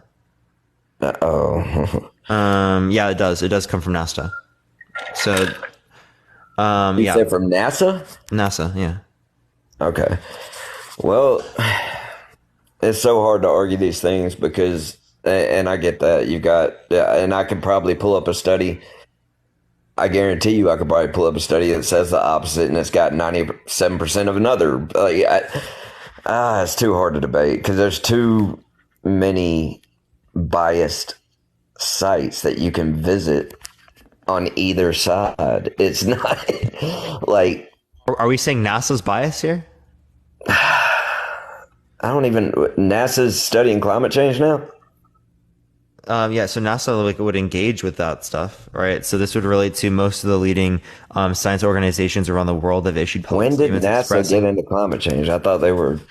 Well, you can actually look up climate change NASA, and it actually gives you like a bunch of resources on it. It gives you like the whole story, right? Over the last millennia, we've seen almost like a very little change as it relates to CO2 emissions and like the CO2 proportion in the atmosphere. We've seen huge changes in that amongst the atmosphere since the beginning of the Industrial Revolution. It's right? just because hard of for human me to take action. anything serious from NASA. Yeah, but we can determine here that there's a meaningful relation here in the data. I'm sure. Yeah, there's meaningful relations in a lot of different sites you can go to support one side or the other. It's really a moot point. It really is. Yeah, so 97% of climate scientists agreeing when science is something in which it's almost like it's so hard to get people to agree on. Right, that's and for all the people in the comments, no, fake. I'm not a flat earther. Okay. So then why do you agree? Wait, so why do you agree it's a globe? Why do I think it's a globe? I mean, can you imagine telling every pilot in the world that's flown literally from China to America to China to keep a secret that they're not flying in the same direction to go all the way around the world? I've seen sunsets from Alaska. I've seen sunsets from where I live. I've seen sunset. Not only that, but I've freaking flown halfway around the world. I've seen the curvature. I've seen too much proof that we are in a globe. Not only that, but most people say God made a flat Earth. I don't dispute you on that, but there's also a lot of proof that relates to specifically like climate change. Okay. Wait, how do we go from flat Earth to climate change again? I mean, because I thought you were going to relate back to like what professionals say on the matter. Oh, I got you. Do you think vaccines are effective? Ooh, I have a bad. Okay, so my dad died from the last vaccine, Pfizer, heart conditions, and my sister started having. Wait, from it? Yes. So the doctors diagnosed that it was from the Pfizer vaccination. Oh my! I don't need a doctor diagnosis. I have my father died. So there isn't a doctor's diagnosis right after. No, because they hid it all, and my sister started having seizures for the first time in her life. So the doctors hid. You're saying the doctors hid? A lot of it was hidden. They were freaking got incentivized. They got bonuses. And that's from a friend. No. You're talking about people got bonuses to incentivize them to work for longer hours. To hide it. No, to not hide to hide the effects it. Of what was no, going on. That's incentivize them to work so that we had more doctors and more nurses to take care of people because we needed to increase the supply of doctors and nurses willing to work. Dude, did you ever see the video of that nurse from New York? And what you're just talking about, everything. Christian, and what you're just talking about is like travel nurses and stuff. Nurses. I'm talking about an actual. and doctors and stuff, they made lots more money because different places needed to increase the supply of The doctors. vaccine has been exposed. They didn't get bonuses to like just like NBC unalive and people. even the major news networks, they were exposed. That vaccine is poison. It is poison. Wait. There's a reason they don't talk about it anymore. Christian, pilots can't keep secrets. Michael. Michael, pilots can't keep secrets, but doctors can? Yeah, doctors can. Oh, so why is there a double standard? What? Why is there a double standard? Pilots can't keep secrets, but doctors can. That's a double standard. That's the weirdest jump I've ever heard. Okay, look, pilots, that's a whole nother thing. You're talking about flying around the world. Like, and you're talking about doctors that work in individual subsidies that go under, like that's the weird jump, dude. Like, okay, I get it. You believe in the vaccine? Do I believe in yes, I believe the vaccine is effective. You really do? In most cases. There are some scenarios where people are not medically able to take the vaccine, and in that scenario, they should not, right? But Do you an know overwhelming that the majority of people... creator of the mRNA vaccine literally came out against it? Like, who's that? Robert Malone? Do you think it's Robert Malone? I don't know who it is, to be honest. It was the Pfizer, the guy who literally invented RMNA that came out against it and quit, or took early retirement from it, and spoke out against it. Are you trying to talk about... Here are the two people that are always cited. Peter McCullough and Robert Malone. Haven't heard anyone else. So is it one or the other? Both of them are pretty valid. Of course you think that. Yeah, so... Of course I think that. Yeah, of course you think that, right? That's literally the only people that are cited by anti-vaxxers. Unironically, I've been talking about vaccines for so long, and I've heard those names so many times. He did not create the mRNA Probably vaccine. a reason for that. He worked on a little thing in the 1980s, or was it 1990? It was 1980 or 1990. I appreciate the Stacy, thank you for the Venmo. One little research paper on it, right? He was not aiding in the development of the mRNA vaccines, particularly as it relates to COVID. Okay. He did not create the vaccine. He literally, I think it was 91, he literally did a research paper on a little aspect of something that's related to mRNA. So are you just ignoring the fact that kids are dropping dead all over the country, from myocarditis? Yes, so that's really? actually related to COVID. Right? No. So COVID is significant. Yeah, we know that. COVID's not even dangerous to kids. Please listen. I've had COVID twice. Yes, it is. And also, kids are not dying, right? What you're saying, right? But there are people that are dropping because of myocarditis as it relates to COVID, because it is the case that COVID induces myocarditis that's significantly more severe, right? And significantly greater in the mortality when it relates to COVID, as we would relate to with the vaccine. Did you ever have vaccines? COVID? Hold up. I've not had COVID. The vaccines. Oh, then you don't know. I've had it twice. Vaccines. And it wasn't. Please let me finish. It was like a cold. Vaccines. Okay. The vaccines. The vaccines specifically. Oh fuck! You made me forget. I literally just forgot. It's a bullshit disease with a bullshit vaccine. I can tell where this is going. It's not going anywhere, man. Good. Have a good night. Hey, God bless all y'all. Are you actually gonna leave, Brad? No, yes, man. I am. I'm tired. I gotta go to bed. I gotta work in the morning. But I do love all y'all. Before you do, I want you to acknowledge the fact that the rates of myocarditis induced from vaccination are significantly lower than that of the virus, and it's also the case that at the same time, right, they are less severe when someone does get it. My dad almost literally died because of myocarditis, not because of the vaccine, but because of COVID. I'll admit this and only this. I never even heard of myocarditis until that vaccine came around. And until COVID, the pandemic, don't believe anybody. COVID. And myocarditis happened before. It's just more prevalent to happen now because of COVID.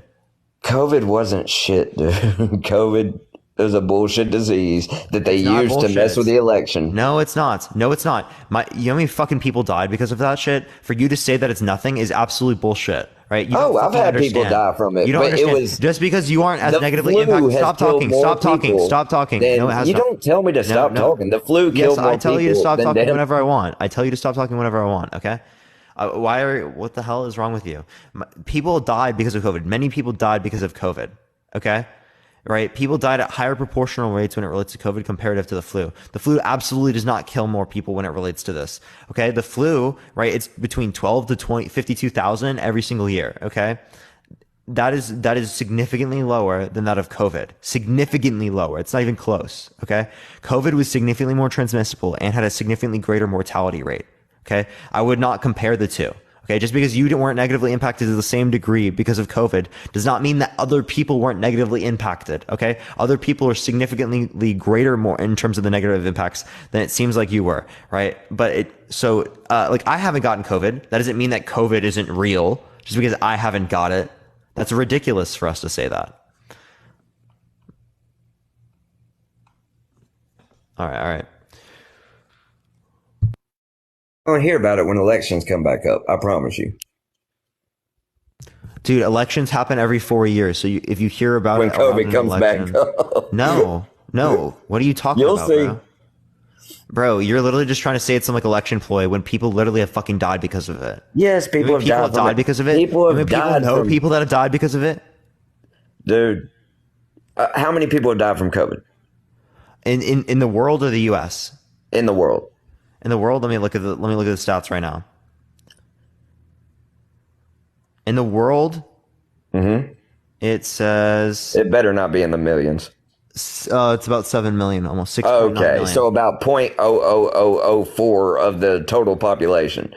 Bruh, you know. Now look at what the flu's done. Wait, I need you to get a grip. Get a grip for a fucking second. Or a car accident. 7 million people die, and you diminish it by saying it's that percentage of the population. Yes, I do. Do you care about the Holocaust?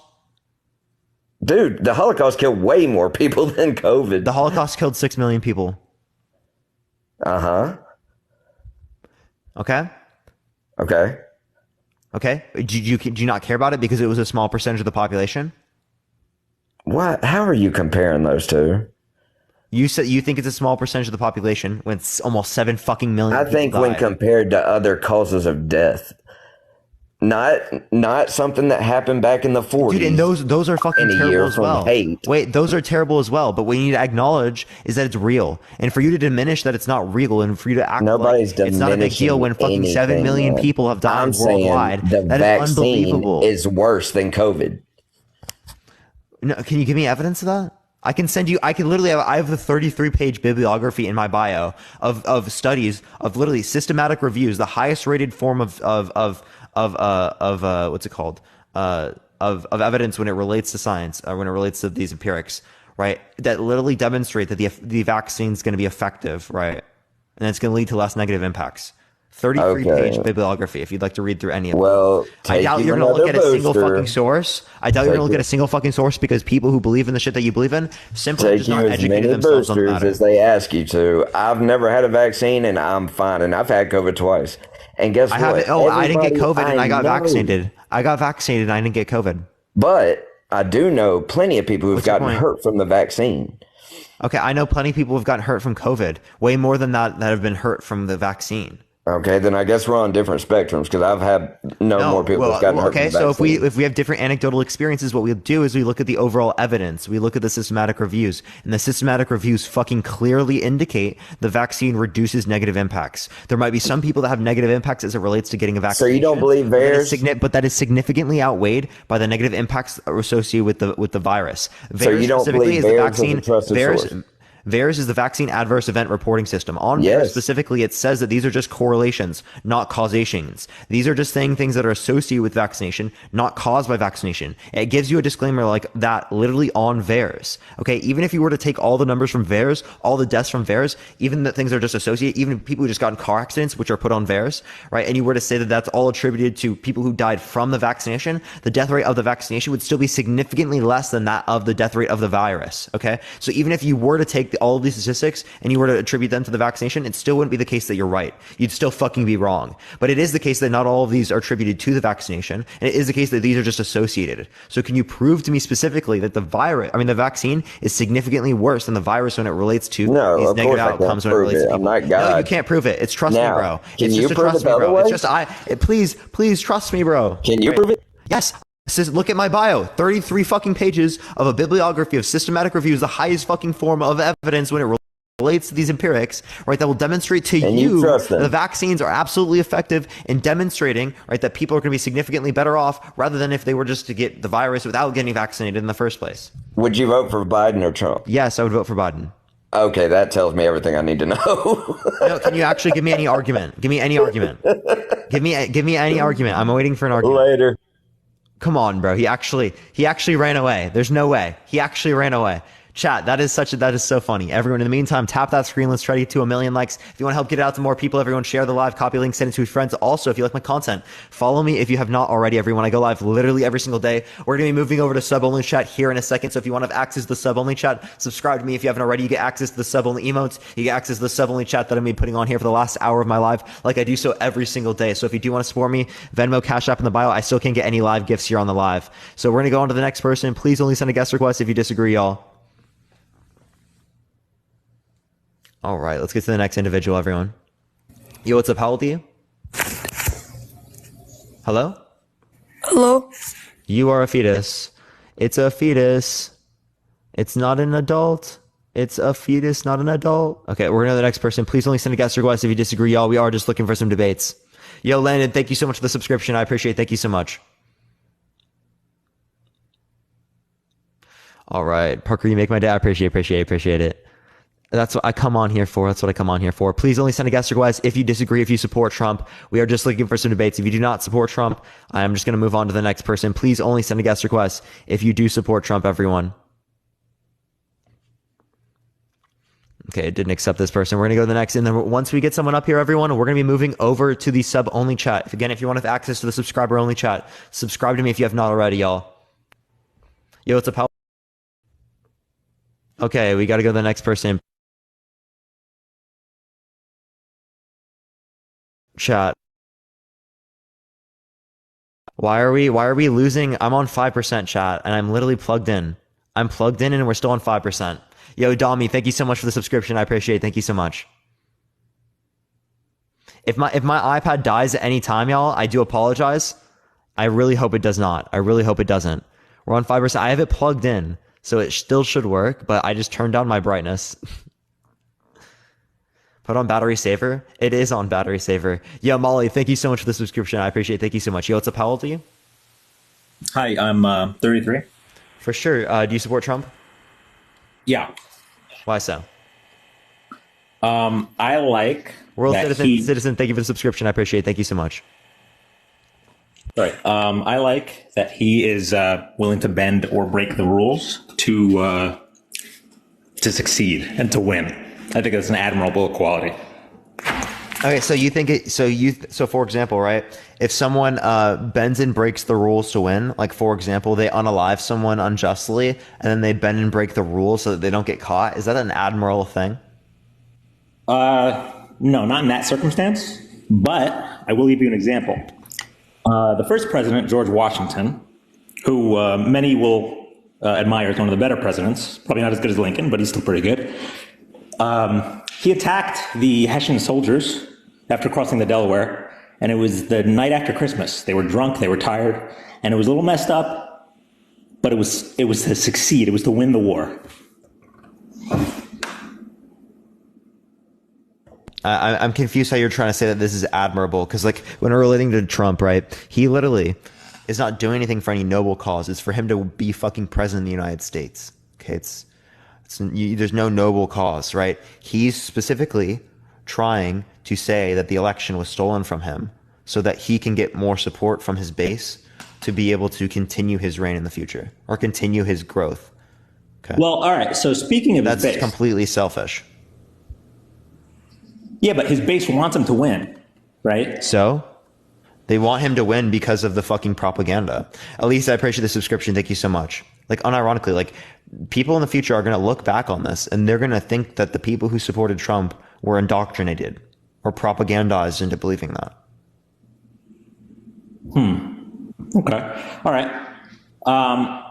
You know how you sometimes ask, not for this topic, but for I think it's for the God topic, if God can create a rock that's so big or so heavy, that he can't carry it?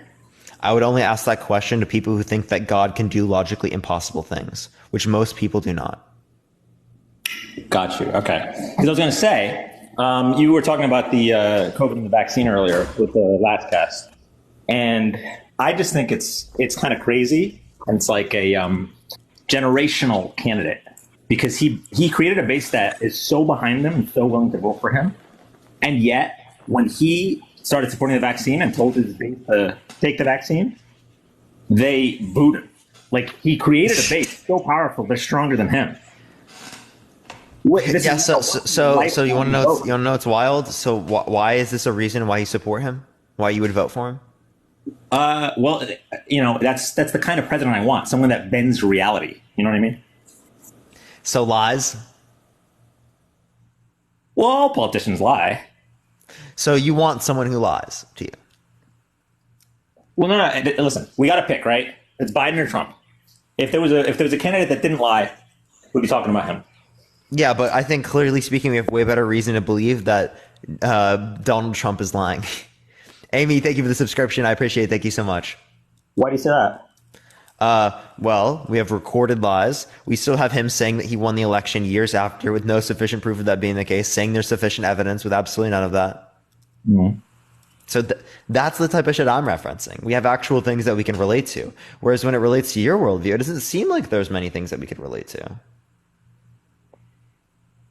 I mean, I guess it's just a difference of opinion in what matters, right? So like we both acknowledge that politicians lie. We both acknowledge that presidents have done the wrong thing, like the Washington case, to win. But what are they lying about, man?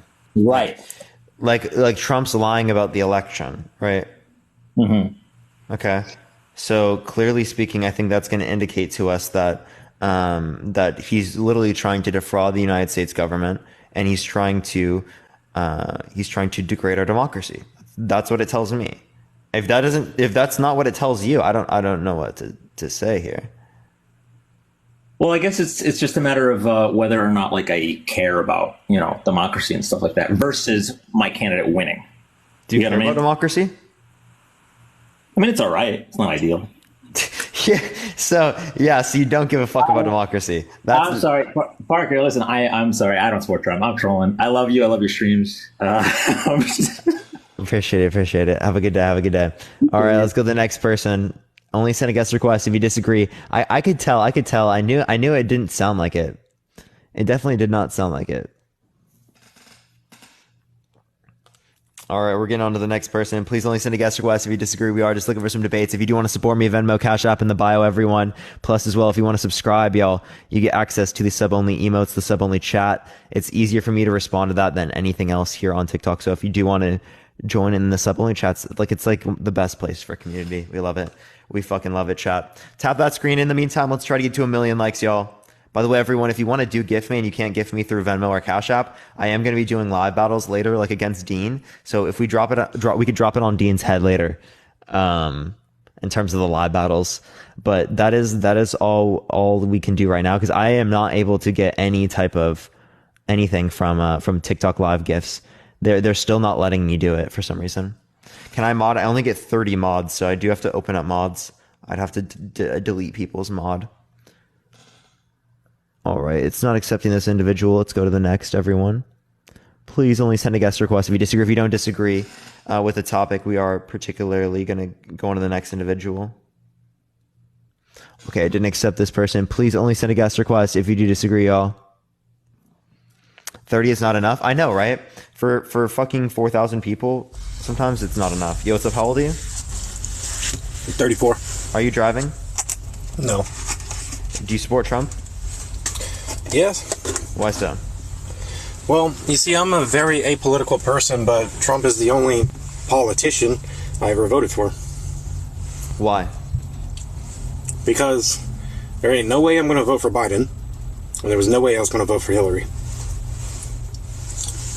Okay, so why would you not vote for Hillary and why would you not vote for Biden, considering that they were going against Trump? Because I think the Democrats are warmongering people.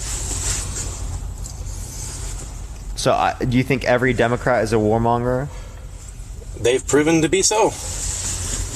Okay, so every single one. So Is Bernie Sanders a warmonger? Bernie Sanders is not in touch with reality. How is he? I'm just asking if he's a warmonger. No. I never asked if you think that he's in touch with reality. Yeah, but most Democrats, obviously not all of them. Bernie Sanders does have a little bit of respect for me. Okay, so he is not a warmonger. Not really. Okay, so then what you engaged in is what's called a composition fallacy. You said because a part of Democrats operate a particular way, that means all Democrats operate this particular way. Okay, so I could use the same justification to say that you're I could use the same justification to say that you're an insurrectionist, which is absurd. Out of Biden and Hillary, it seemed that their policies it was going to bring us into war. And now you see what we're dealing with. How so? We're funding 2 wars, basically. How is it going to bring us to war? Just like it has. I mean, we're pretty much funding 2 proxy wars right now. If you're somebody that thinks that we haven't... We've been funding proxy wars, like, for how long? And what how proxy... big Wait, of a what problem proxy... is that? What proxy wars are you referencing? Are you referencing Ukraine and Russia, and then what else? Right now, for the time being, yes, Ukraine and Russia. Okay, well, that circumstance particularly, that would have happened under Trump or Biden. They would have given funding particularly. You think so? Yes, absolutely. Do you think that Russia would have invaded Ukraine if Trump was reelected? I see no reason why it would have happened differently. Can you give me a good reason to believe that it would have happened differently? I want to ask you this. What's the point of having a debate about hypotheticals? Well, hypotheticals are going to be relevant in order for us to demonstrate concepts that we can apply to real-world circumstances. If you dispute the idea of hypotheticals, you're just going to come to insanely absurd conclusions. Right? Because, like, for example, you can't even think about how the world could have been otherwise. You couldn't even think about different things that could keep you safer. When you think about it like you wouldn't use... Oh, okay, so then you don't think there should be any safety regulations. You don't think there should be any testing regulations. You don't think that we should test any vaccinations. Well, you are jumping all over the place. I'm going back to... What are those? Can you tell me what those are? I'm going back to fiscal policy here. When you're talking about fiscal policy, when it involves proxy wars, okay? When Trump was asked, do you support Russia or do you support this or that? He said, I just want people to stop dying. Yeah, I think everyone wants that. Yeah, not Biden. What do you mean? Can you give me evidence to believe that?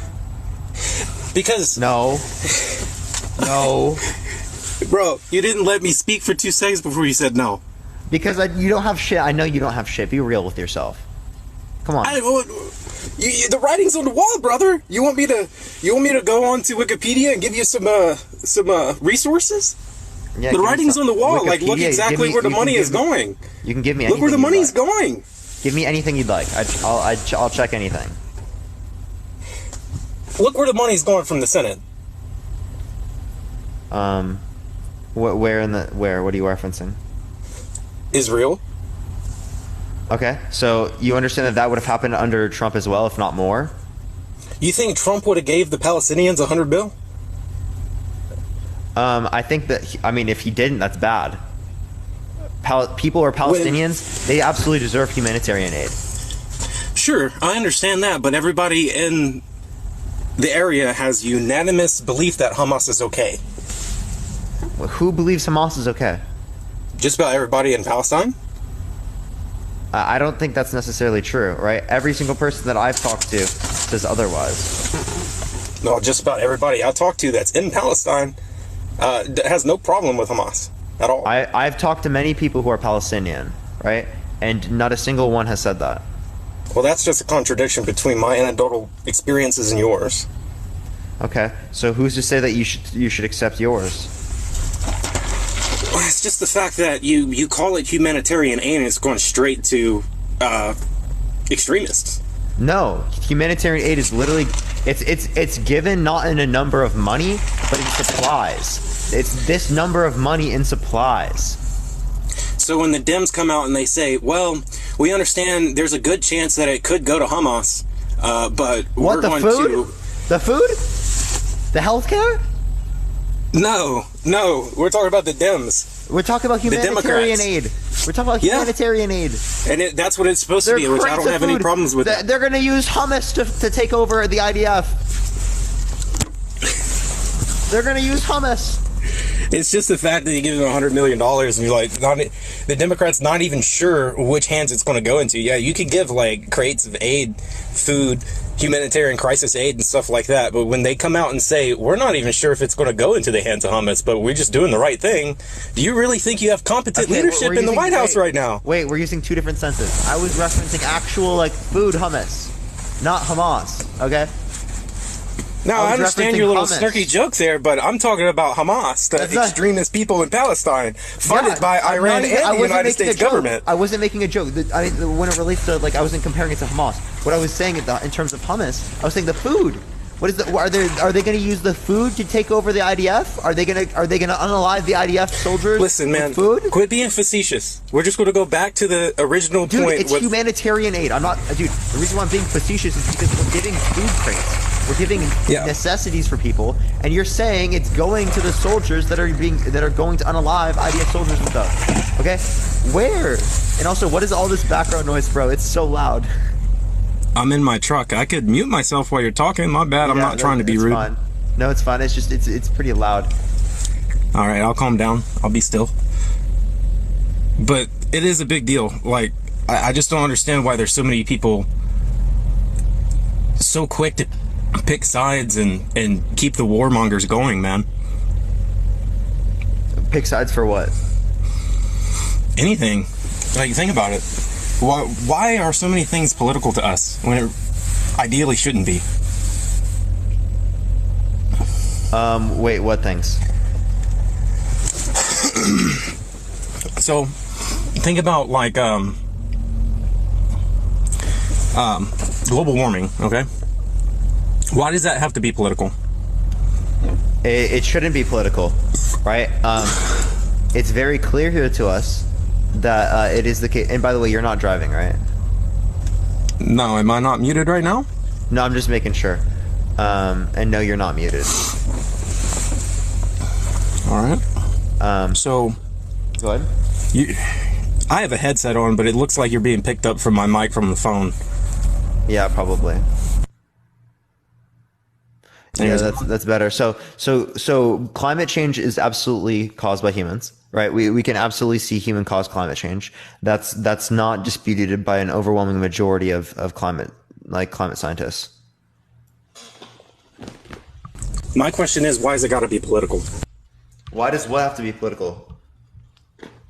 I mean, just the idea. So if I went out and I was like, hey, you know, I'm conscious about the environment. Why am I automatically labeled to be a Democrat? For instance, if you come in my yard and you start dumping oil in my yard, I'd be pretty mad. Wait, sorry, can you say that one more time? I had to grab something real quick. Say that one more time. So if you pulled up in my house and you start pouring motor oil in my yard, I'm going to be pretty upset because I'm conscious about the environment, you see? Okay, what's your point? How'd that relate to whether or not climate change exists? The point is, we should be conscious about the environment, but it shouldn't be political matter. Yeah, thank you for the subscription. I appreciate it. Thank you so much. But we have to be able to enforce some things about climate in the political sphere. Yo, Tracy, I thank you for so much for the subscription as well. Like, if we don't have the law to be able to enforce particular types of environmental regulations, how do we stop businesses from being able to take advantage of environmental conditions? All right, now I understand that. Now let's go on to a different topic. We talk about climate change. I don't think that should be political. Here's another one about the whole... No, can you stop? You know? Before you do. Why should it not be political? Because the notion of it being political is relating to whether or not there are laws that would regulate particular ways we conduct ourselves when it relates to the environment. And I think that there should be regulations and laws in place about particular ways in which we conduct ourselves as it relates to the environment so that corporations can't take advantage of environmental circumstances so negatively impact people who are poor. That would happen. It literally would. Yeah, in a perfect world, that makes a whole lot of sense, and I agree. Okay. That's not a perfect world. Yeah, it's not, because we live in a world where it's absolutely not perfect. And have you ever heard that saying, you know, an act of Congress takes so long? It takes forever. Like, people can't actually figure out solutions to our problems. Instead, they just argue about it for years on end. This country stays divided. People keep arguing about stuff that really doesn't matter. It shouldn't be political in the first place. We can move on to another example about, you know, the pandemic. Why is the pandemic politicized? Why is that even political at all? Republicans politicize wearing masks. Yeah, Republicans literally, yeah, they literally politicize wearing masks. So let me ask you this though. I mean, I heard you were speaking to the other gentleman about the vaccine. Now listen, I understand the vaccine could be effective, and I can keep great faith about the vaccine and even trust in it. But the thing is, I don't need it. I'm young. Okay, I went and got tested for the antibodies of it, the COVID, and I apparently have caught COVID before, but I never knew about it, and I never got vaccinated because I had antibodies. Let me ask you this though. So let's say if COVID actually got worse and worse and worse. Thank God it didn't, but let's just say it did get worse and worse and worse, and it's continued to be such a horrible political issue.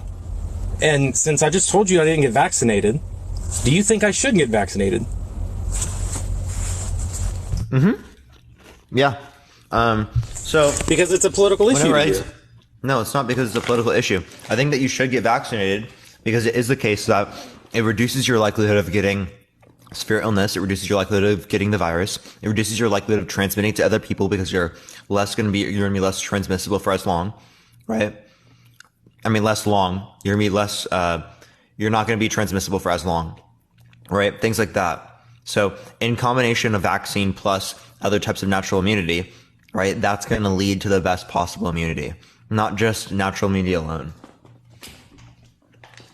All right, so let's just say that's actually true, and I don't even want to argue about it. Let's just say it's actually true. I'll give you that. All right. Now let's say that COVID actually got really, really bad, and it didn't actually get any better. It kept mutating into different variants, which it did. But let's just say that Biden said, if I get reelected, I'm going to make the vaccine mandatory, knowing that that would completely destroy his political campaign. But if he actually did that, would you still vote for him? What is the mandate? Mandatory vaccination. But like in what way? Everybody got to get it. Everybody's got to go get the shot. We're going to go save lives and all that. Based off of all your scientific evidence. If everyone has to do it, then no. Because then there would be people who medically cannot. You have to do it. Okay, let's just say somebody like me who's young. They can't mandate vaccinations like that. But somebody like me who clearly doesn't think I need it, do you think I should have to go get it? Mandated, forced to go get the shot? I don't believe you should be mandated to get it right now, but I think you should get it. Emily, thank you for the subscription. I appreciate it. Okay, but thinking hypothetically, we're not in a pandemic setting right now. Said he was going in a pandemic setting, I would be okay with you getting mandated to get it. Well, we know all politicians don't deliver on their promises, but let's say that's something Biden said. If I'm reelected, I'm going to make the mandate for vaccines mandatory. Would you vote for him? That's just a simple question. Would you vote for him, yes or no? It depends on the conditions. Is there a pandemic? No. Yeah, the pandemic's actually got worse. Let's say it did, hypothetically. Oh, yeah. You would. Absolutely. And you see, this is where I think I speak for many people where that level of force is not necessary, and it perverts a lot of things, our freedoms. And when it comes to all aspects you can possibly You're mandated to wear a fucking seatbelt. Your freedoms, oh my god. Yeah, I'm free to take the seatbelt off, but you have to understand something here. Yeah, you can't until do things by you get a force, fine bro. for it. Until you get pulled over. You can't do that by force, bro. You can't go overrule Putin by force. The big boogeyman out in the west or east. Democrats believe that they can do everything by force, and I don't understand it. It completely Dude, blows my mind. By force. You're assuming the type of mandate. Because it was so mandate can close just to be in order to go into what's up? It was so close to passing. The only reason why they didn't push it any further is because the vaccine actually started failing, and it had way worse. It had a worse outcome than they were originally saying it was supposed to have. People started getting COVID over and over and over again after getting booster shots. Is there are different variants? So different variants are going to be. Yeah, there are different variants. Different variants. Then, right, well, then how come my natural immunity fought off every other? Can you please stop? It's like every single time. Like, bro, please. Like, my bad. I mean, you were just kind of eating, so I thought it was disrespectful to begin with. Could you please stop chewing some fucking crackers in your audience ear?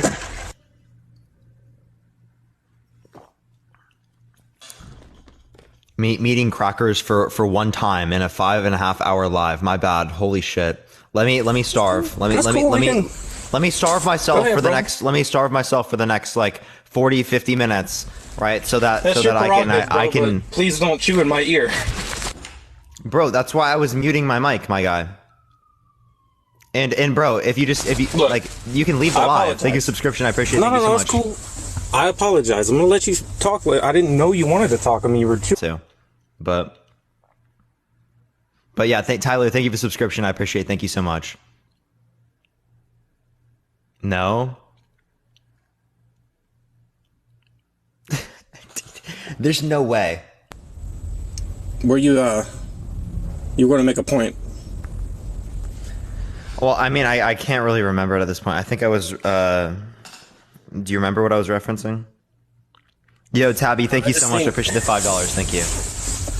I think Democrats don't appreciate or value citizens' personal rights. I think Democrats believe that the governing body should mandate and force the population to do certain things. I think Democrats think, just generally Republicans are less educated, all that stuff, without actually respecting the fact that we can rule Republicans on average are. There's a lot of people in this country who just want to live their lives in peace, and they don't watch the news. Zephyr, I'm not joking. Like, descriptively speaking, in reality, Republicans on average are less educated than Democrats. That is like actually a fact.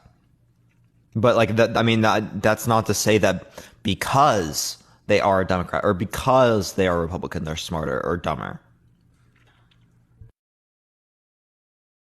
Yeah. Yeah, my thing is, you know how many people... Elizabeth, thank you so much for the Venmo. I appreciate it. Thank you. That do not care about calling themselves Republicans or Democrats or subscribing to one party or another.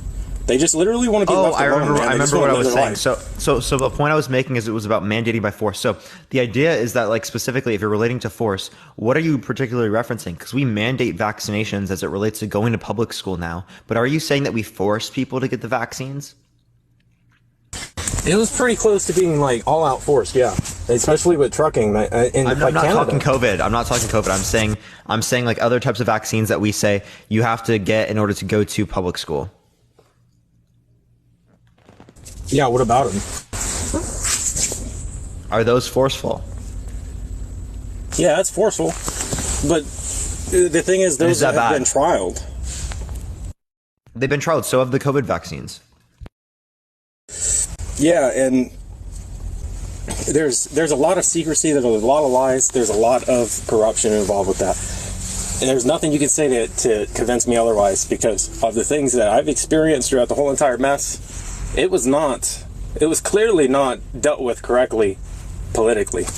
And it came very, very close to being completely mandated and forced upon people if the vaccines actually didn't come out in studies as effective as they originally thought. They were lying and saying that people's natural immunity was going to be worse than the vaccine. You have to just go get vaccinated because your natural immunity can't fight against the other variants, which it clearly did. Because I never got the vaccine, I only know that I still have antibodies to this day, and I never get sick, never got sick or anything. So if I'm young, if I'm completely able to deal with it myself, why should I ever be forced to go take the vaccine? Because it came very, very close to the FMCSA pushing mandates onto truck drivers. Yeah, so and I would have no issue with that being the case. Like, I realistically, like, getting a vaccine is not difficult if you are medically able to get the vaccine. It's not a difficult thing. You are put at a lower risk of being negatively impacted. Clearly speaking, I think you should do those things, especially if you're going to be in a particular type of employment sector, and which could be impacting other people because you're transporting goods and services, like the same way that like doctors and nurses might have to do so, or other types of travel or transport things would have to do so. So that would just be like important to say. But like when it relates to this, they never made the claim that like vaccine would be better than natural immunity. What they were saying is that vaccine plus natural immunity is the best. No, they said vaccine plus natural immunity is the best. And they also said that like it doesn't make sense for you to say that you should just rely on natural immunity, because in order to get natural immunity in the first place, it is the case that you actually have to get the virus. So in order for you to get the protection against the virus, you have to put yourself at risk of the virus. That just doesn't even make any sense to me. Do you remember the whole flattening the curve deal? Yeah, that's related to herd immunity. That it wouldn't be necessary for us to have natural immunity. Herd immunity. Like outside of the context of vaccine. They started talking about with this whole deal. When the WHO started talking about how much of a big deal COVID was at first, they never started talking about needing vaccines. They just said eventually, a pandemic, there's a curve. We need to flatten the curve, wear masks, do whatever, right? But they came out saying from the beginning that everybody was going to catch it, one way or another. And everybody eventually caught it. But it's their immunity and how it affected their immunity naturally, and the vaccine affected people's natural immunity as well. I never caught COVID. Have you ever went and got an antibody test? I have not, but I've not gotten COVID. But you just went and got the vaccine just right away. I did get the vaccine pretty early. So let's just say if they would have told you, hey, you got strong antibody response in your blood, you sure you want to get the vaccine? If they would have even offered that, would have thought about it like, I want to go ahead and get the vaccine anyway, even though I have natural immunity? For me, it was a no-brainer. Yeah, I still would have gotten vaccinated, yeah. Yeah, I would still get vaccinated. For me, just seeing how the Democrats, their antics throughout the whole entire process, how they've dealt with.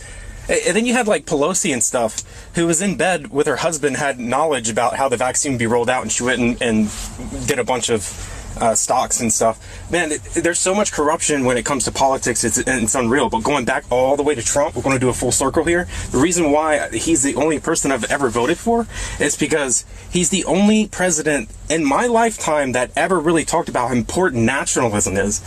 This whole thing about globalism, it's destroying this country, man. It makes it to where you have outside entities around the world have influence on your personal life at home. When I told you there's a large portion in this country that just want to live their lives and not be messed with, that's the mass majority of the people that live in this country, and a lot of them don't even go out and vote because they know the whole process and the system is rigged and messed up to begin with.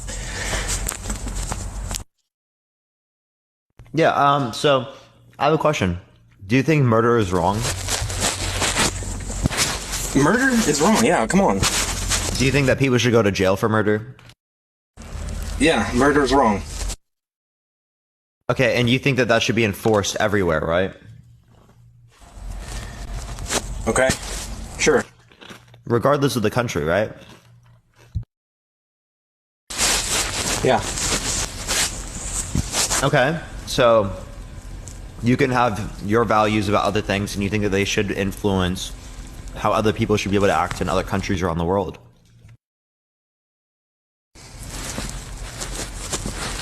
I don't even understand the deflection there. Why you would come from what we were talking about to that. We're talking something about murder. I mean, it's unanimously going to be looked down because you don't need a country or a governing body and laws in place or rules for you to know as a human being that murder's wrong. Yeah, I know that it's wrong. You know that it's wrong, right? But when it relates to like a different culture, right? A different culture might have it be permissible, like in some sort of but it's not my sense. Culture. Okay, and you think that culture. at the end of the day, you think that that should not be the case, right? Look, it's not American culture for people to go around murdering each other and somebody. I never said it was, but even if it is the case in another nation around the world, you still think that, right, the way that you value things when it relates to the scenario should not be upheld in other countries or other places, right? If there was a cannibal like group of people, right? Would you say that they should not do that, or that they should be forced not to cannibalize people? Dude. Bro, can you make a point? Okay, so when you just say that we should only care about things in the context of our country, I'm saying you dispute that based upon your own morals and values, okay? You think that these things should stop from happening in other places around the world. You think that they should not occur. So what is the distinction between it occurring in the United States and it occurring there? That means that it should be illegal in one circumstance, but legal in the other. The distinction is this, man. I'm not a lawless person, you know? There's a lot of people that aren't lawless people. Like the people that live in places, say like middle America, for example, you know, very small town, tight-knit communities. They're not lawless people. But they also don't want a bunch of Democrats coming in and forcing a bunch of stuff in our lives. These are farmers, truck drivers, people that make this country go round and round, dude.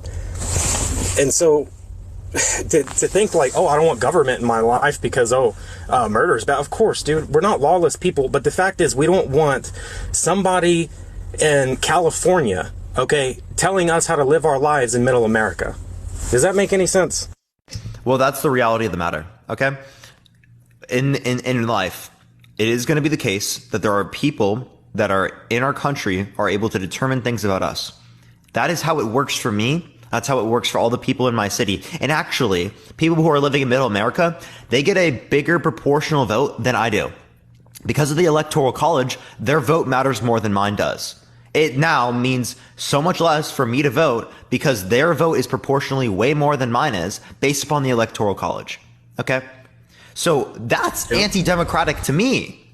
You're thinking about how it's going to impact you. What about how it impacts me or the other people that are living in my city? We're just as much of a person as you are. So who's to say that you get more of a vote than us? And to say that it's unfair that you get more of a vote than us and that if we got the same vote, it would be unfair is fucking ridiculous. No. Do you actually think we live in a democracy, first point? Well, we live in a representative democracy to some extent. Okay, so let's say I vote for a person that represents me in middle America, but we're dealing with a crisis, and some dude in California is locking down the whole state, and all of that stuff is being pushed onto me in my life in middle America. It's not like, oh, I don't want that in my life. There's a reason why I don't live in California, because I don't want to live around all of that type of stuff. Or I can name off like New York. Look at how they dealt with COVID. It was horrible, dude. I've been across this whole country during COVID, and it wasn't that bad. Yeah, so I'm not talking in every single aspect. I'm not saying that everything needs to be determined by a centralized government. But what I am saying is that there are many things that are determined by the centralized government, which we determine to be good, right? We see no issue with. So that's my point. I'm not saying in every single scenario it should be the case that we go against these sort of notions, right? Against like what the individuals want in some sort of localized matter, and instead go with what would be wanted on some sort of overall country-based matter. Okay, do you get what I'm saying there? But do you see that they serve their purposes on both sides? There can be some things that we leave up to the states, like how you respond to like a particular type of weather, or like how you do basic stuff that could just relate to a particular area, how you respond to COVID, right? Whereas like when we relate to like other types of policies, say things that could impact everyone, right? Or I'm glad economic we're on the trends, same page on those this. things would make more sense to apply to like across the board, right? Just not specific to different places. But I'm not saying that there isn't a place for localized communities to have their own basis for laws. I'm just saying that there are certain things where I don't want that. All right. And I think you'd be the same way. Yeah, absolutely. We're on the same page on that. But here's the thing. When it comes to nationalism, why nationalism is important, Trump's the only person that hit the nail on the head how important it is for us to go back to our nationalistic roots and make America great again. The whole motto of his whole campaign. When were we great? Bro, there were some things that he's campaigned for that I did not agree with. But when it comes back to our values as an American population, nationalism was the main thing that he focused on. It wasn't the fact that is America great or can we make America great again? When was it once great? It's not even about that. It was going back to our nationalistic roots. So for you to say, like, we're on the same page when it comes to, like, my community is going to be affected by a naturalistic standpoint, but why should somebody that lives in China own farmland that's behind my property? Why should that even be a thing? They paid for it. Because they paid for it. So you think I should just go buy some Chinese land then? Because I have the option if you have money, go for it. Bumshuous, thank you so much for the subscription. I appreciate it. So let me ask you this. So if a Chinese company comes into my little America town and they have like a seed production company there. If they want to voluntarily buy out all those things there, they can do it. People can voluntarily sell their property to whoever the fuck they want in a capitalist system. So let me ask you this. Do you think China is our adversary or not? Depends who we're talking about and like what context.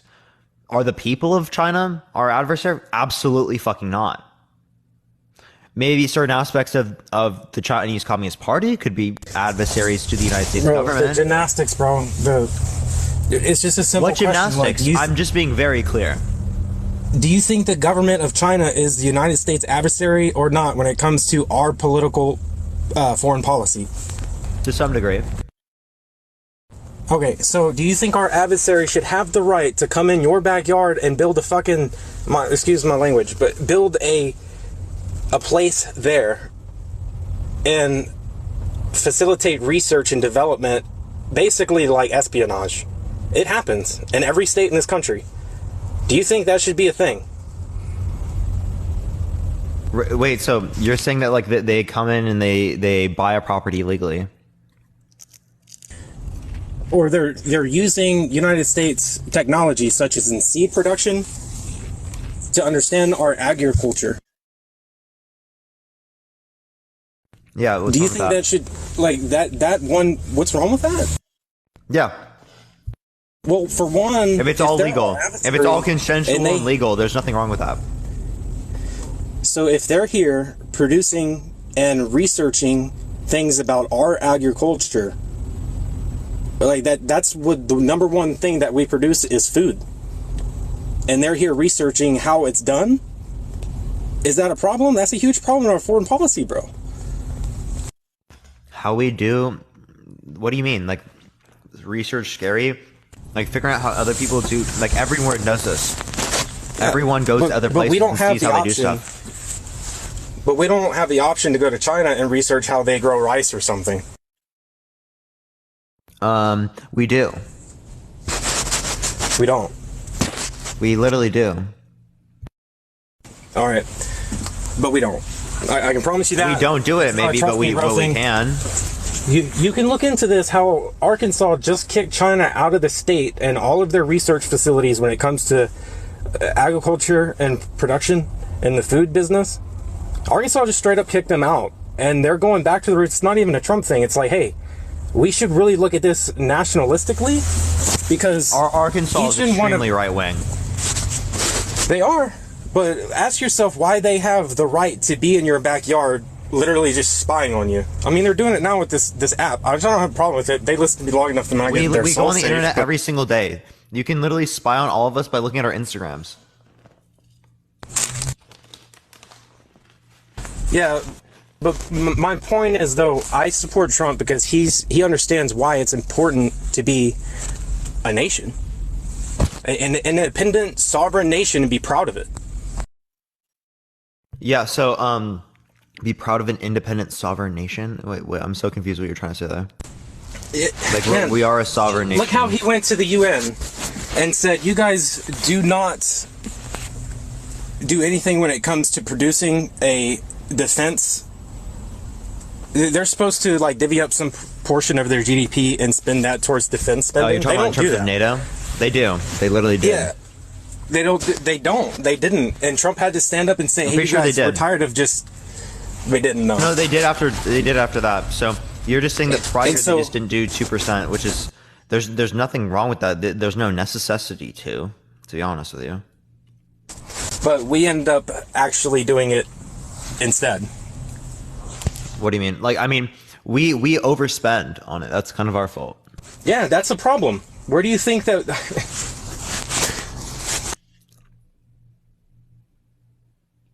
Like, we're funding all these wars, we're funding this, we're funding that, creating this terroristic group and the CIA doing this. All of it is, I mean, you gotta be blind if you can't see corruption in politics. But when it comes to Trump, I just look at it like, you know, he had a certain way about laying things out, and he was unwavering about most of the stuff, but I did see a budge on a few things, and that's one of the things that I didn't like. But he's the only person I ever voted for, and the only person I ever, other than maybe Ron Paul, who actually delivered on the things that he was promising, or at least tried. Now, do you have any instances where he didn't? Because I'm sure you got a lot. Instances where Trump didn't what? Sorry? Deliver on the things that he promised. Oh, yeah.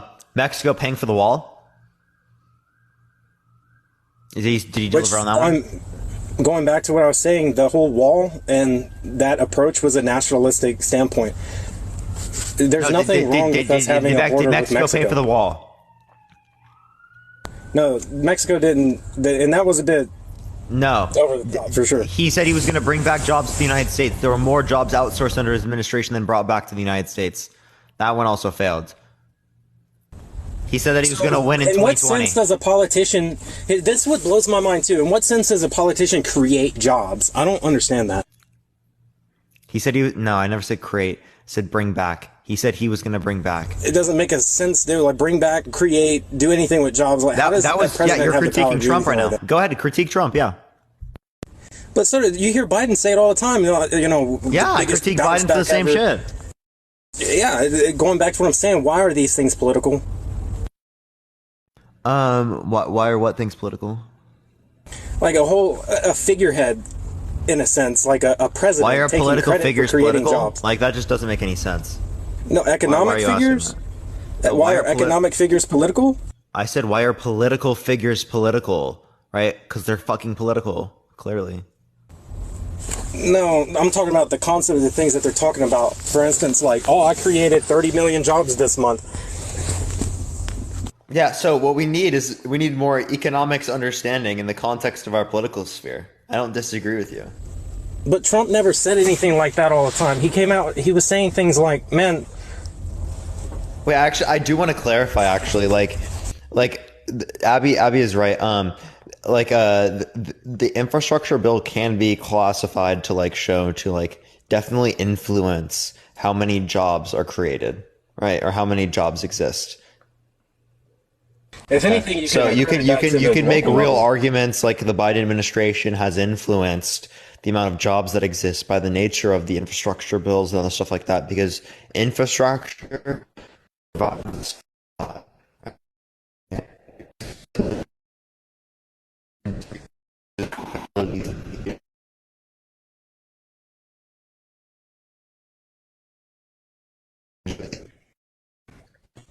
I didn't take credit for that.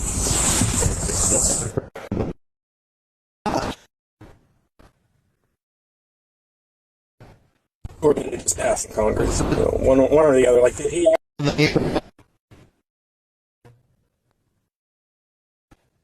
There was an infrastructure bill there in Trump too. It's not like a.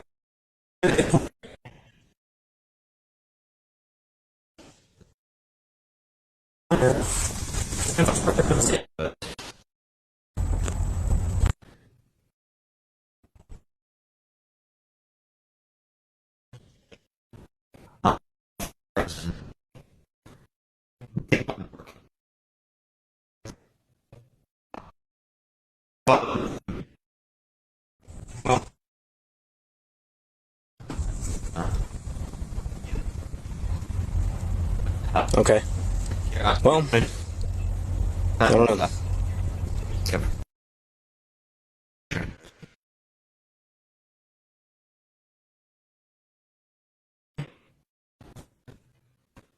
Everyone.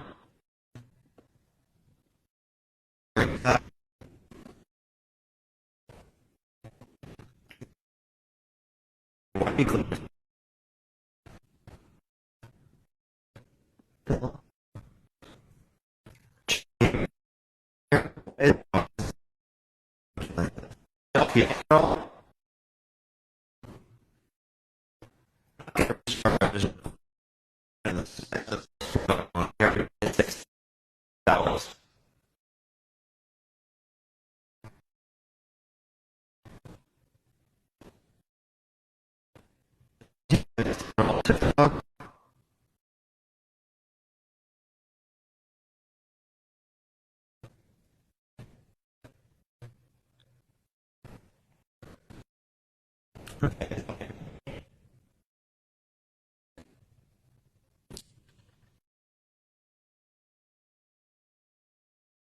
Alright.